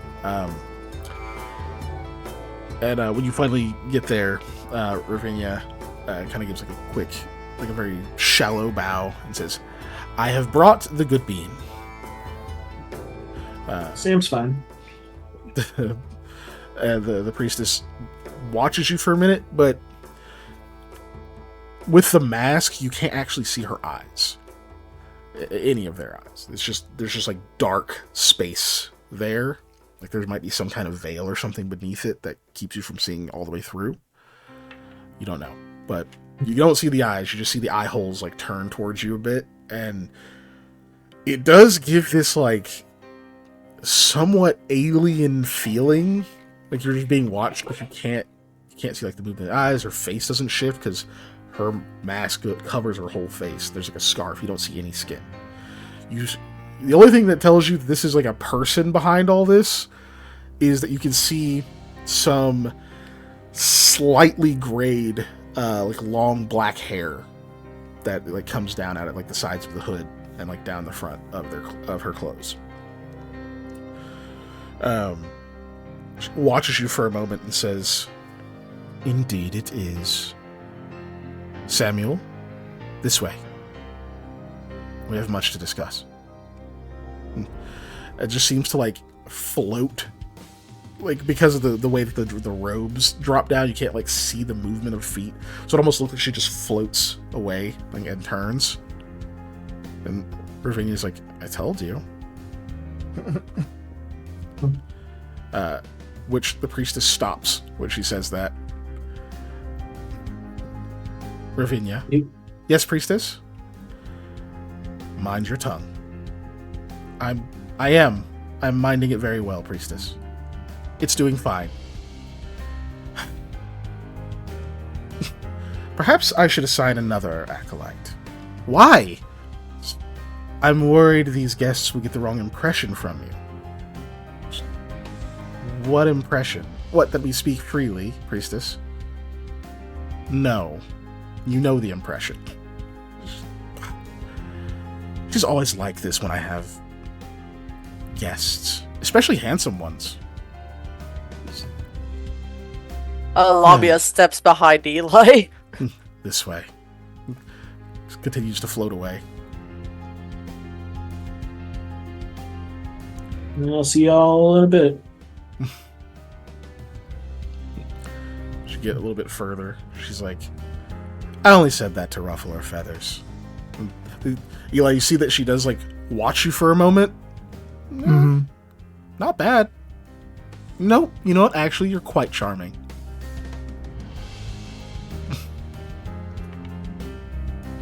I got nothing for that. She goes, "Well, return the compliment. You don't know how to talk to a lady?" No, not at all. See only the bottom part of her face. Yeah, right. Not in the slightest. You have an enigmatic sense of humor. There you go. That's all I got. Ah, I'll yes. take it. The grain of the wood on your mask is just impeccable. I'll take it. This way. That's good enough. Do you guys like to skip? Yes. No, not really, but I could be bothered. Ugh. As long as Eli has to skip, then yes, I enjoy skipping. Yeah, of course. That's how it works. Skipping in full armor is usually not recommended. We all believe in you. Come on, let's try it. She starts skipping. Lamia will skip. Just for the sake of it, give me an acrobatics check. Oh boy.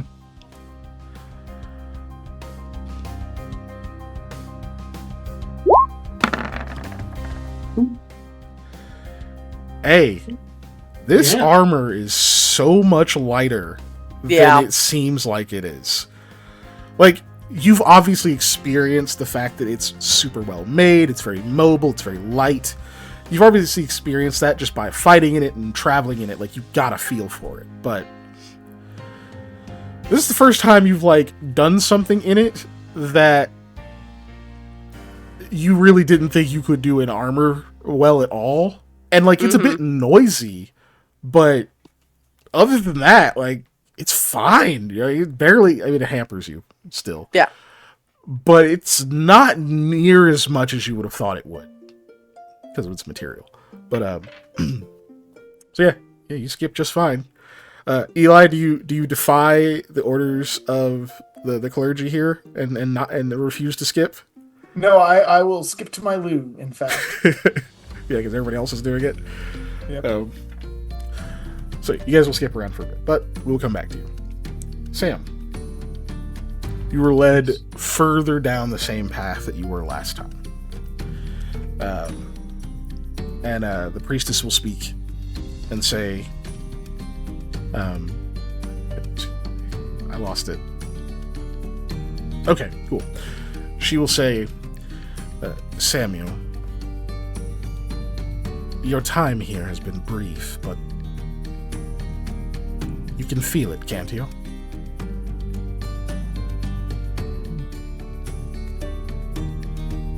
Her presence. Yes. The moment I stepped in. That is no coincidence. She is here. Okay, is this one of those, you know, she's with our people type thing, or is she visiting? Samuel, she is here.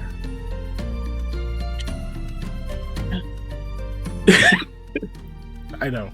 You can't see the expression either. So Yeah. Like, look, okay, shit, no, I haven't met Mr. Guy. I've met,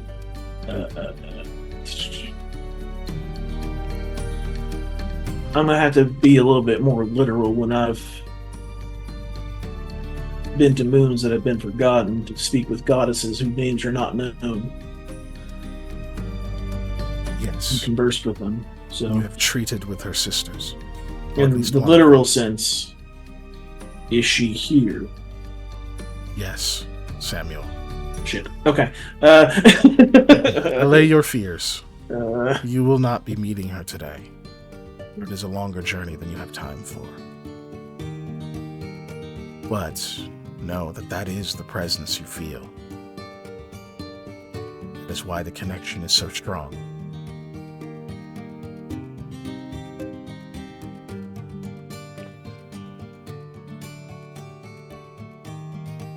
One more time to work on myself. Alright. It came in real quiet. Sorry.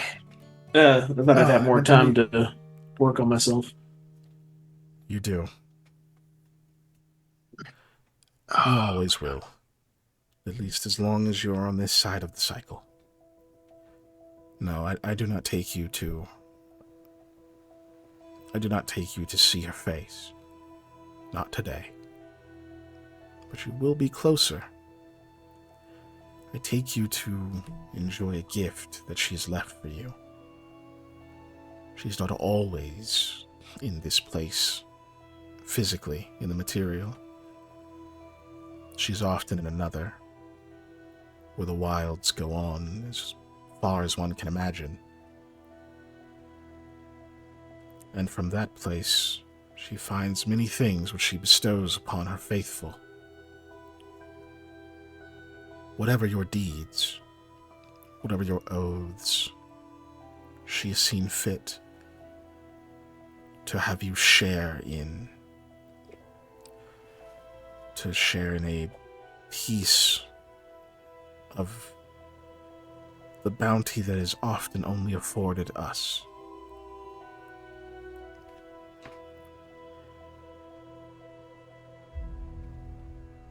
You're not Oh, that was a good term. Not jealous. What's the term? Envious. If somebody would be devoted to somebody for so long, it's like, who's this new guy who's getting special privileges? What do you say? Yeah, I would be jealous, but we're envious or offended or yeah. Does that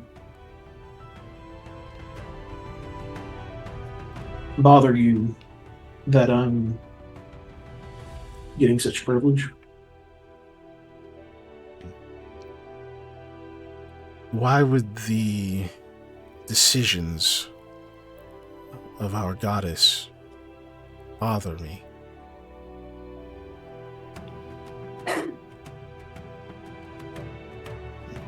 I may not be as some I may not be as devoted or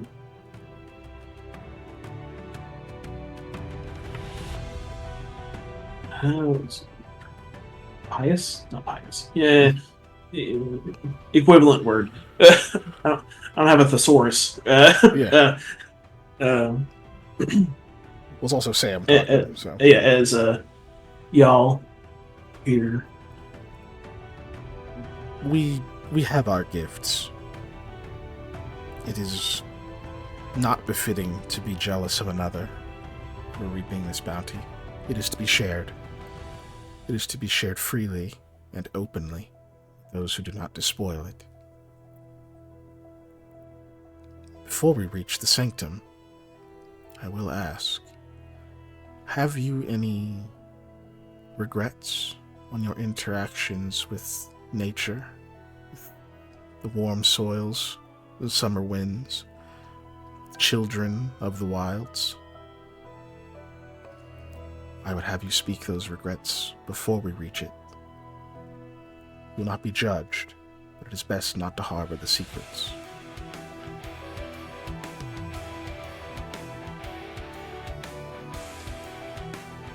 Who doesn't? But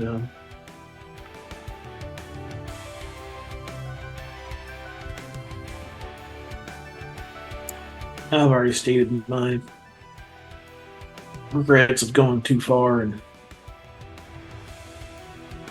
committing acts of that would take things out of the cycle. Once known,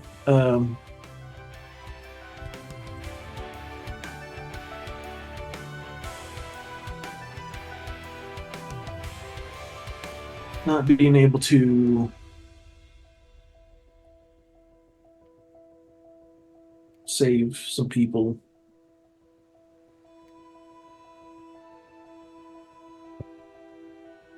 A man who was on the run from some killers. One of those things that kind of had to let him die or else others would get hurt. And I asked her to help. Oh, shoot, who was it?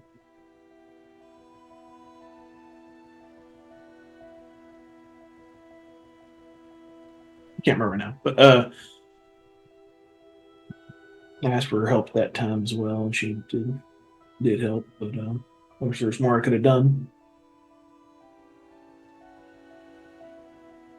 I guess it's I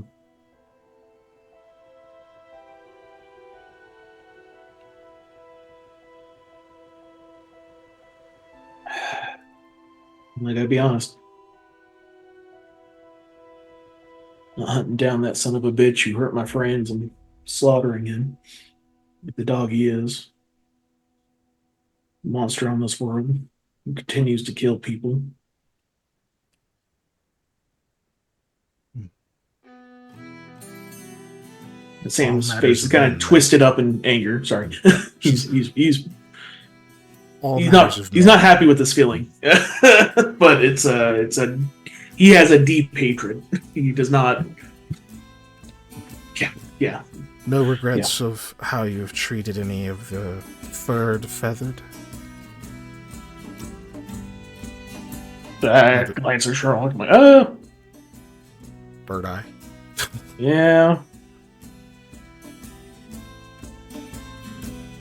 I was awful rough to Shetla, trying to get her through a tunnel once. I felt bad for that.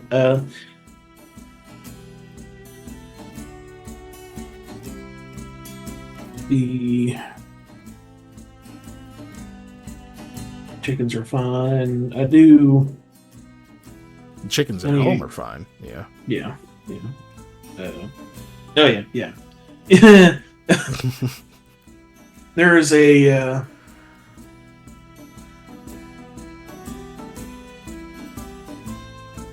You saw my companion, the one in the armor, correct? Yes. You know of her afflictions at the moment and her needs. Some aspects have been whispered to me. She requires life, energy, and we've so far used animals and in the acts of hunting and whatnot. Sometimes purchasing livestock. It's not something I'm happy with doing. But it's to keep her alive and keep her going until I can get her back where she's supposed to be. Your friend is not alive. Which in a sense, She's not necessarily dead, though, either. Is she not? The mask turns to, stare at her. She actually is taller than you. Being Betty, you're not super tall.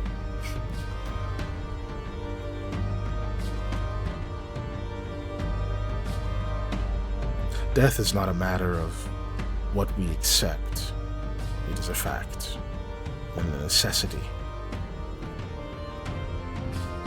But still, you keep her here. Likely, there is some plan, some effort to rectify her untimely demise. I understand this.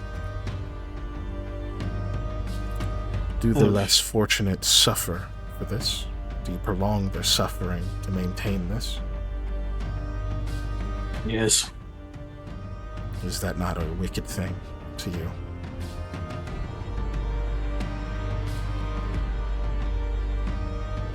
Necessary evil.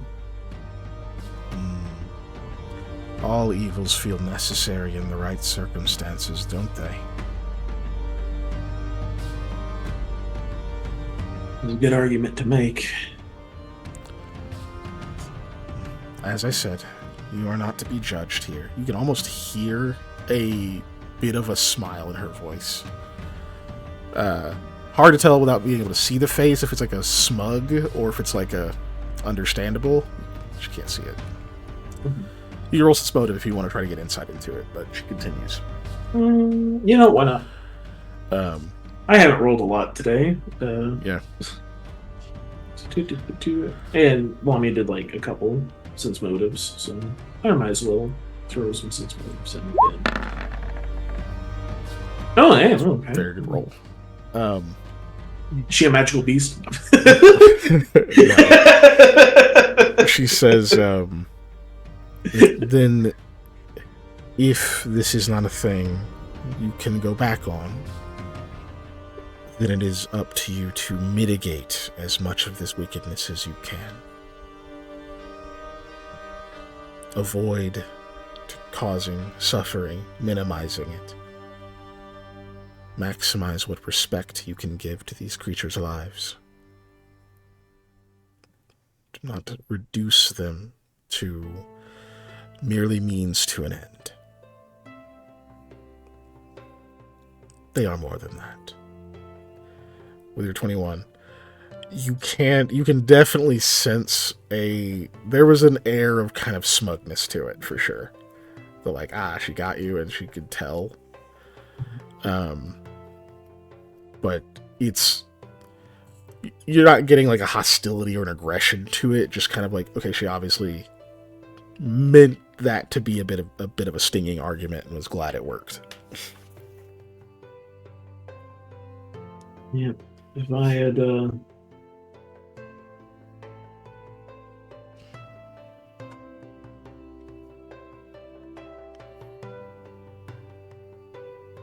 if I could give to her freely and willingly, I would. But I don't think she'd like that. When I offered her to, I said she could always eat me if I died, way back. She didn't like that either. So she is, she's my good friend. She's had a hard time. Constantly. I'm certain you would not do this for just anyone. But you do not answer to me, Sam.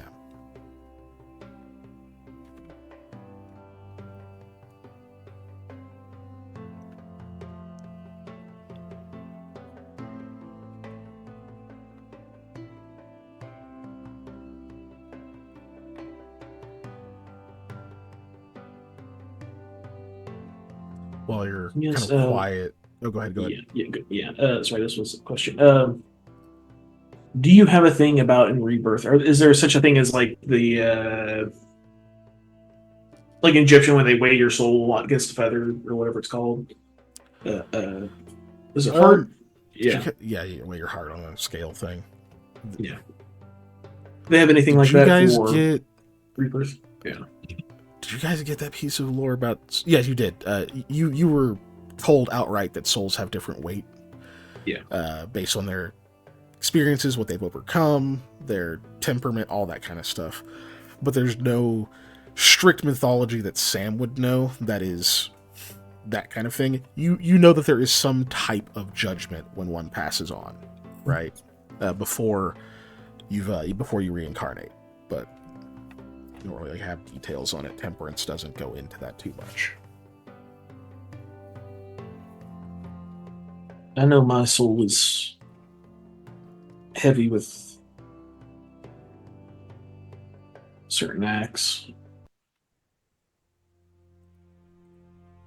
Though I may try and counteract that with what kindness and goodness I naturally do. That's only something in death I'll find out if it worked. And if it didn't, I made that bed. But I don't think any one person, no matter how great, knows how much their soul weighs.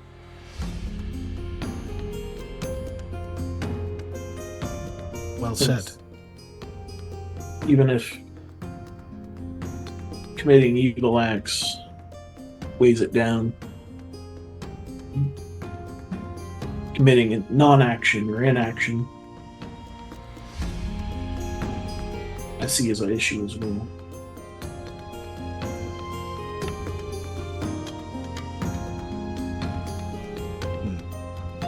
Doesn't answer.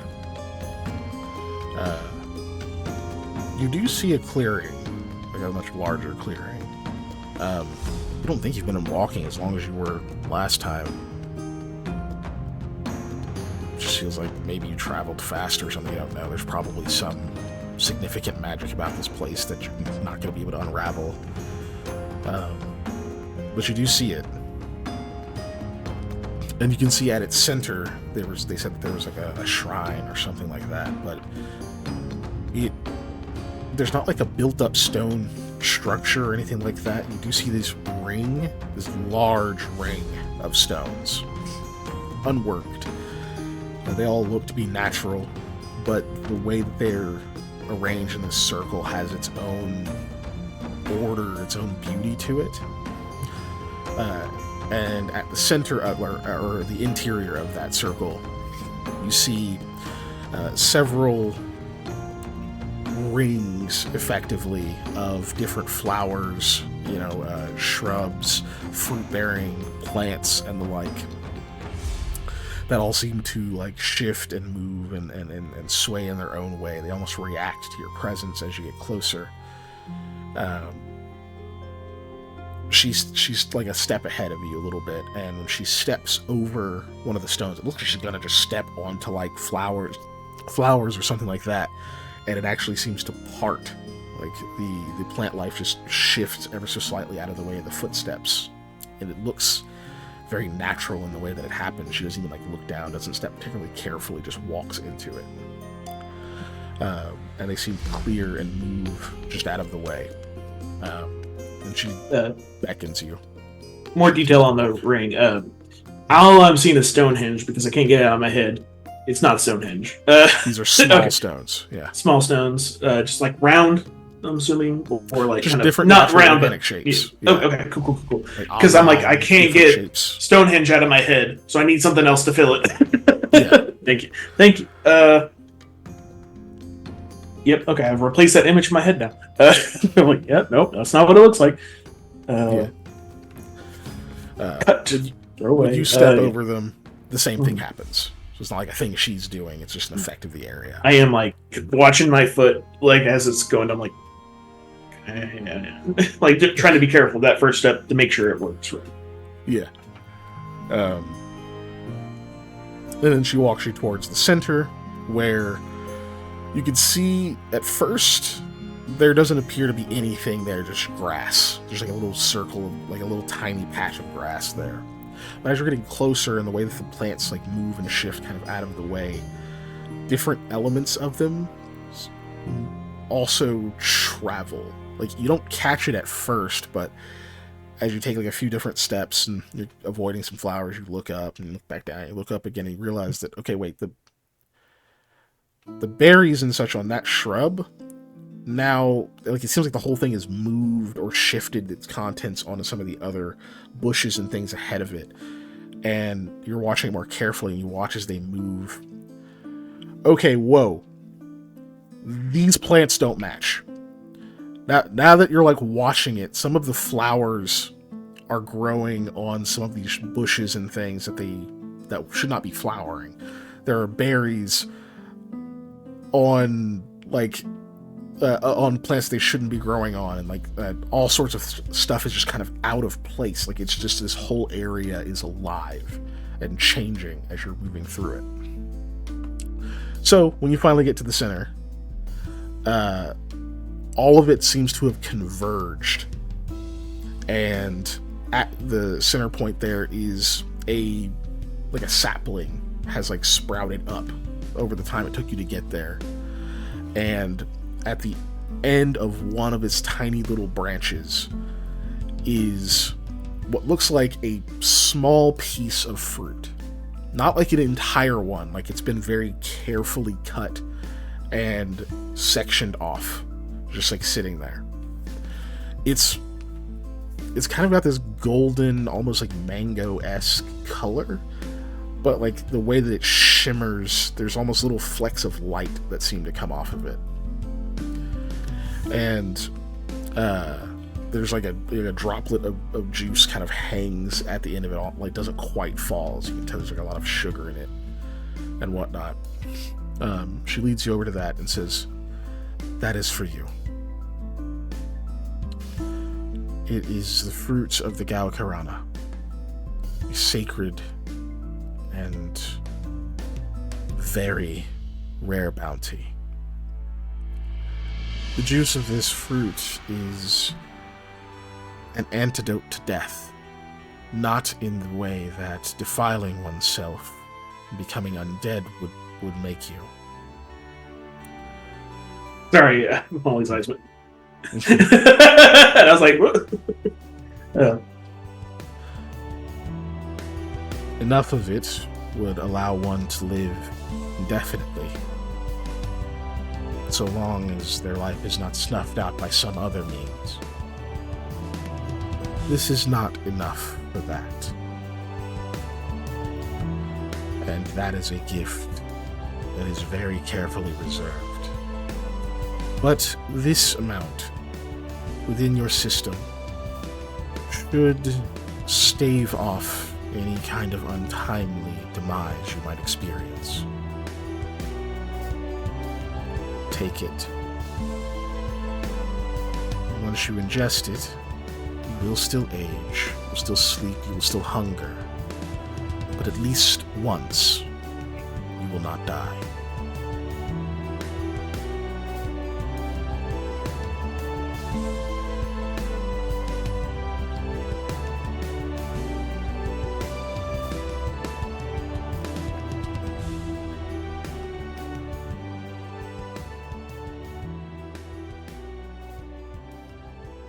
This is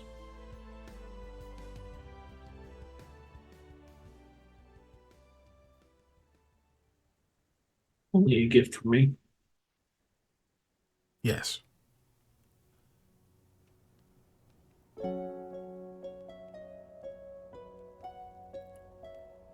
Unfortunately, it would not help your friend.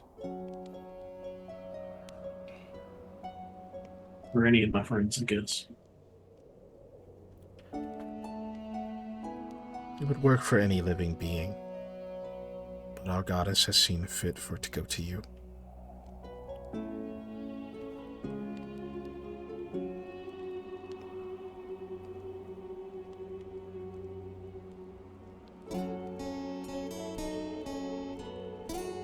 Well, I guess if I'm still alive, they have a better chance of making it through whatever's going on, so.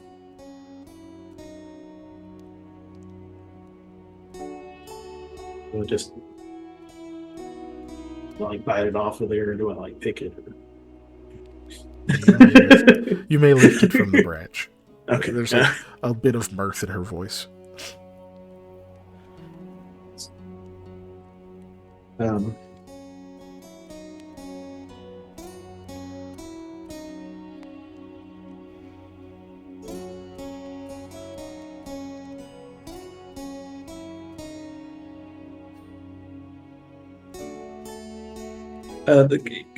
Sorry, it was on your description.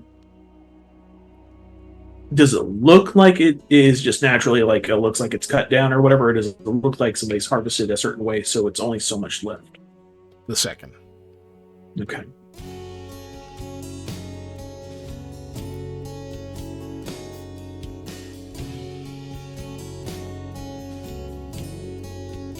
Is it grow so rare that others have to take it the same one, or is it a safeguard that one whole fruit is not used to grant its powers?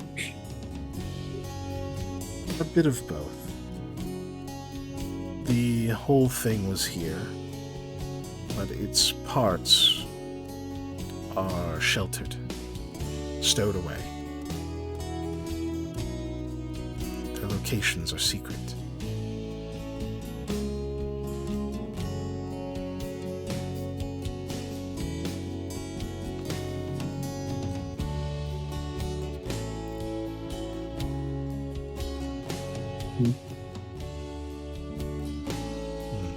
If you are nervous, you are not the first to take a piece of this size.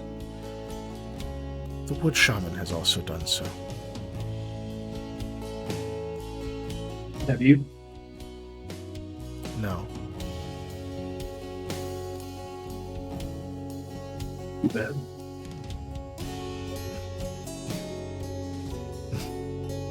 Perhaps one day.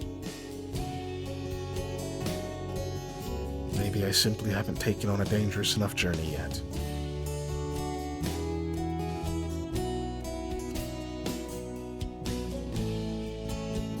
There's a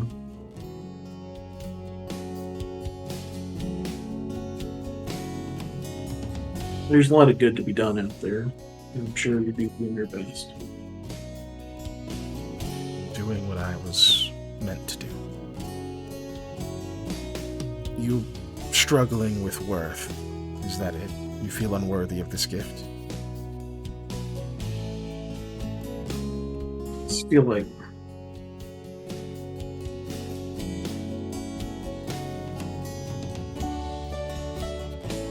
there's so many others that could have used this.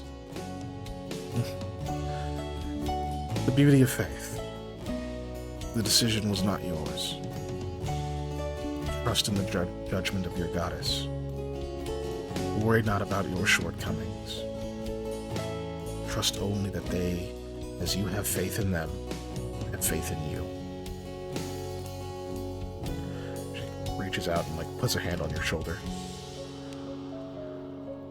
I've seen what certain devotions get you. Heard about some giving up their ultimate being to help others. So I guess if I get a second chance, it's on one I'm going to take. Reach down and I take it. First, I'm going to smell it, and then the smell is it's a little overwhelming. Honestly, it's not that it's ridiculously pungent.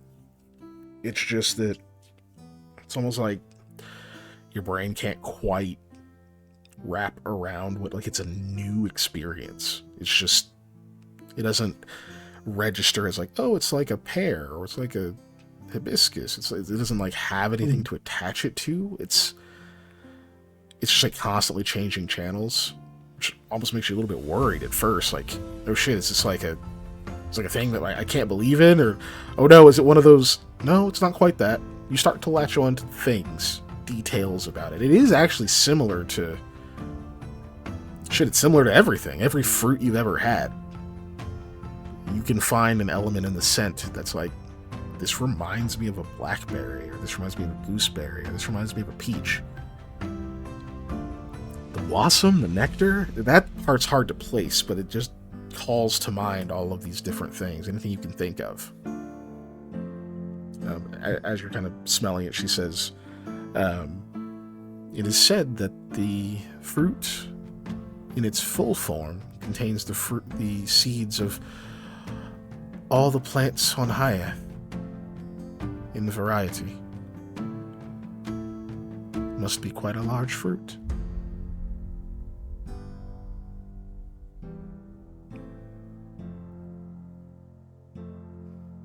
is this part of the same fruit that the Wanshawan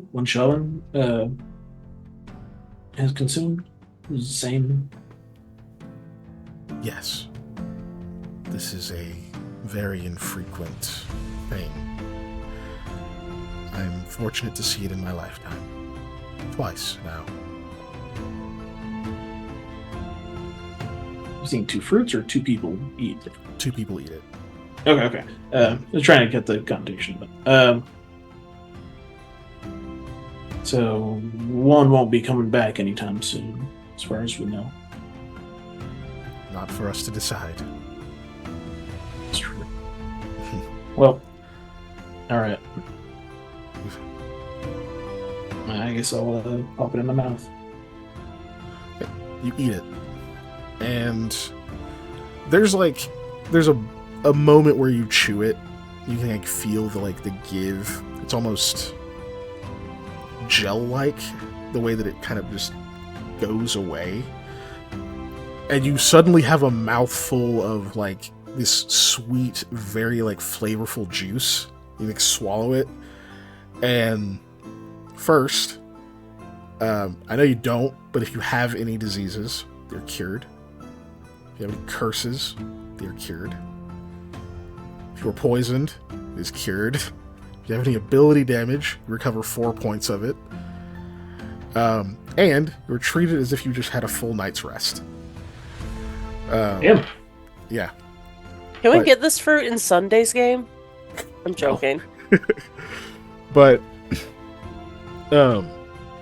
after you kind of drink that down, there's a as you swallow a second time, it almost feels like you get a gulp of fresh water as well. The next several times that you swallow down, intending to drink the rest of the juice or whatever bits of the fruit are left. Cool. The taste is very similar to how I described the smell, where it just sort of hits you as all these different elements. Anything you can try to recall, it touches on the notes of it. It does start to fade over the next couple of minutes or so. And then the experience is done. you feel different. It's hard to say how. You feel awake. I mean, you were already awake. You feel more awake. You feel like you had a great night's sleep. Like you had a full meal. Little aches and pains and stuff are gone. Yeah. You know what? Your foot where you kicked that door has been sore the last. It's been sore for a while because you had to walk on it for so long. It's not sore anymore. You stand up a little straighter, and there's like little pops and like other stuff where it's like these like tiny wear and tear, nothing that we call a wound that takes hit point damage or gives you a mechanical fault, but like just imagine all of the like little bits of damage your body has experienced from the hardships you've gone through that have healed and recovered that you've forgotten about. It's like, man, you didn't realize you did have a little bit of limited shoulder mobility for a while there. You just gotten so used to it, but then like you stretch and there's like a pop and you go, like, shit, I can reach back there again. Forgot I could even do that. Like some like tiny little pain that was in like part of your back, part of your hip, not there anymore. You feel renewed. So, the two ongoing effects that you'll want to take note of. One, you can no longer die of thirst. So, until the second effect is triggered, you no longer take penalties or anything like that from thirst. You will still get hungry. You'll still have to eat, but you won't get thirsty. If you weren't in Setsegia, that could be more of a problem, but regardless. Yeah. The second effect is the main effect, and that is the next time that you would die, aka you reach minus your constitution in hit points. I'm so sorry. Let me rephrase this. When you are below 0 hit points, you may choose to trigger this. If you die, it will trigger automatically. Okay. Is that clear? So yeah, if I am about to like go unconscious or whatever, I could use it. Yes. Before I make death saving throws or whatever. Yeah. Correct. So if you get hit and you go down to like -8, you can be like, I want to use this. Yeah. Before you even hit the ground. You're like, I want to use the thing.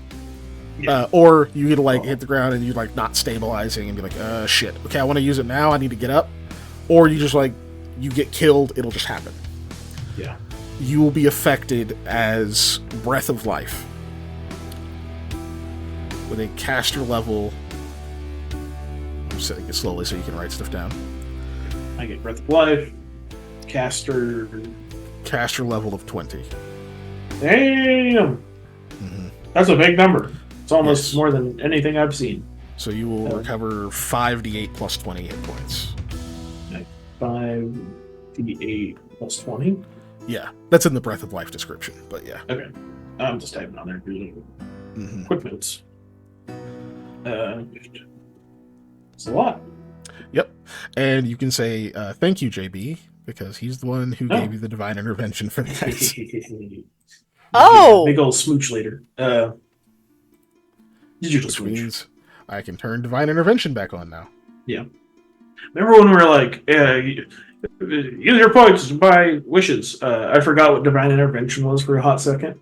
I thought it was just like the next tier of rerolls for some reason. Yeah, no, it was actually like a god thing. And I was like, fuck, okay, I didn't give him any details on what to wish for on that, so it's interesting to see what he got. Yep, you gotta get a dead free card. A phoenix fruit. Bro, I'll take it. Also as like the unofficial healer, I guess. I'm a healer, but like it's not... Yeah, we're kind of the off healer. But yeah. So there you go. You've had that. We are over, so if there's other RP to have in regards to this, we'll have to unfortunately save it for next week.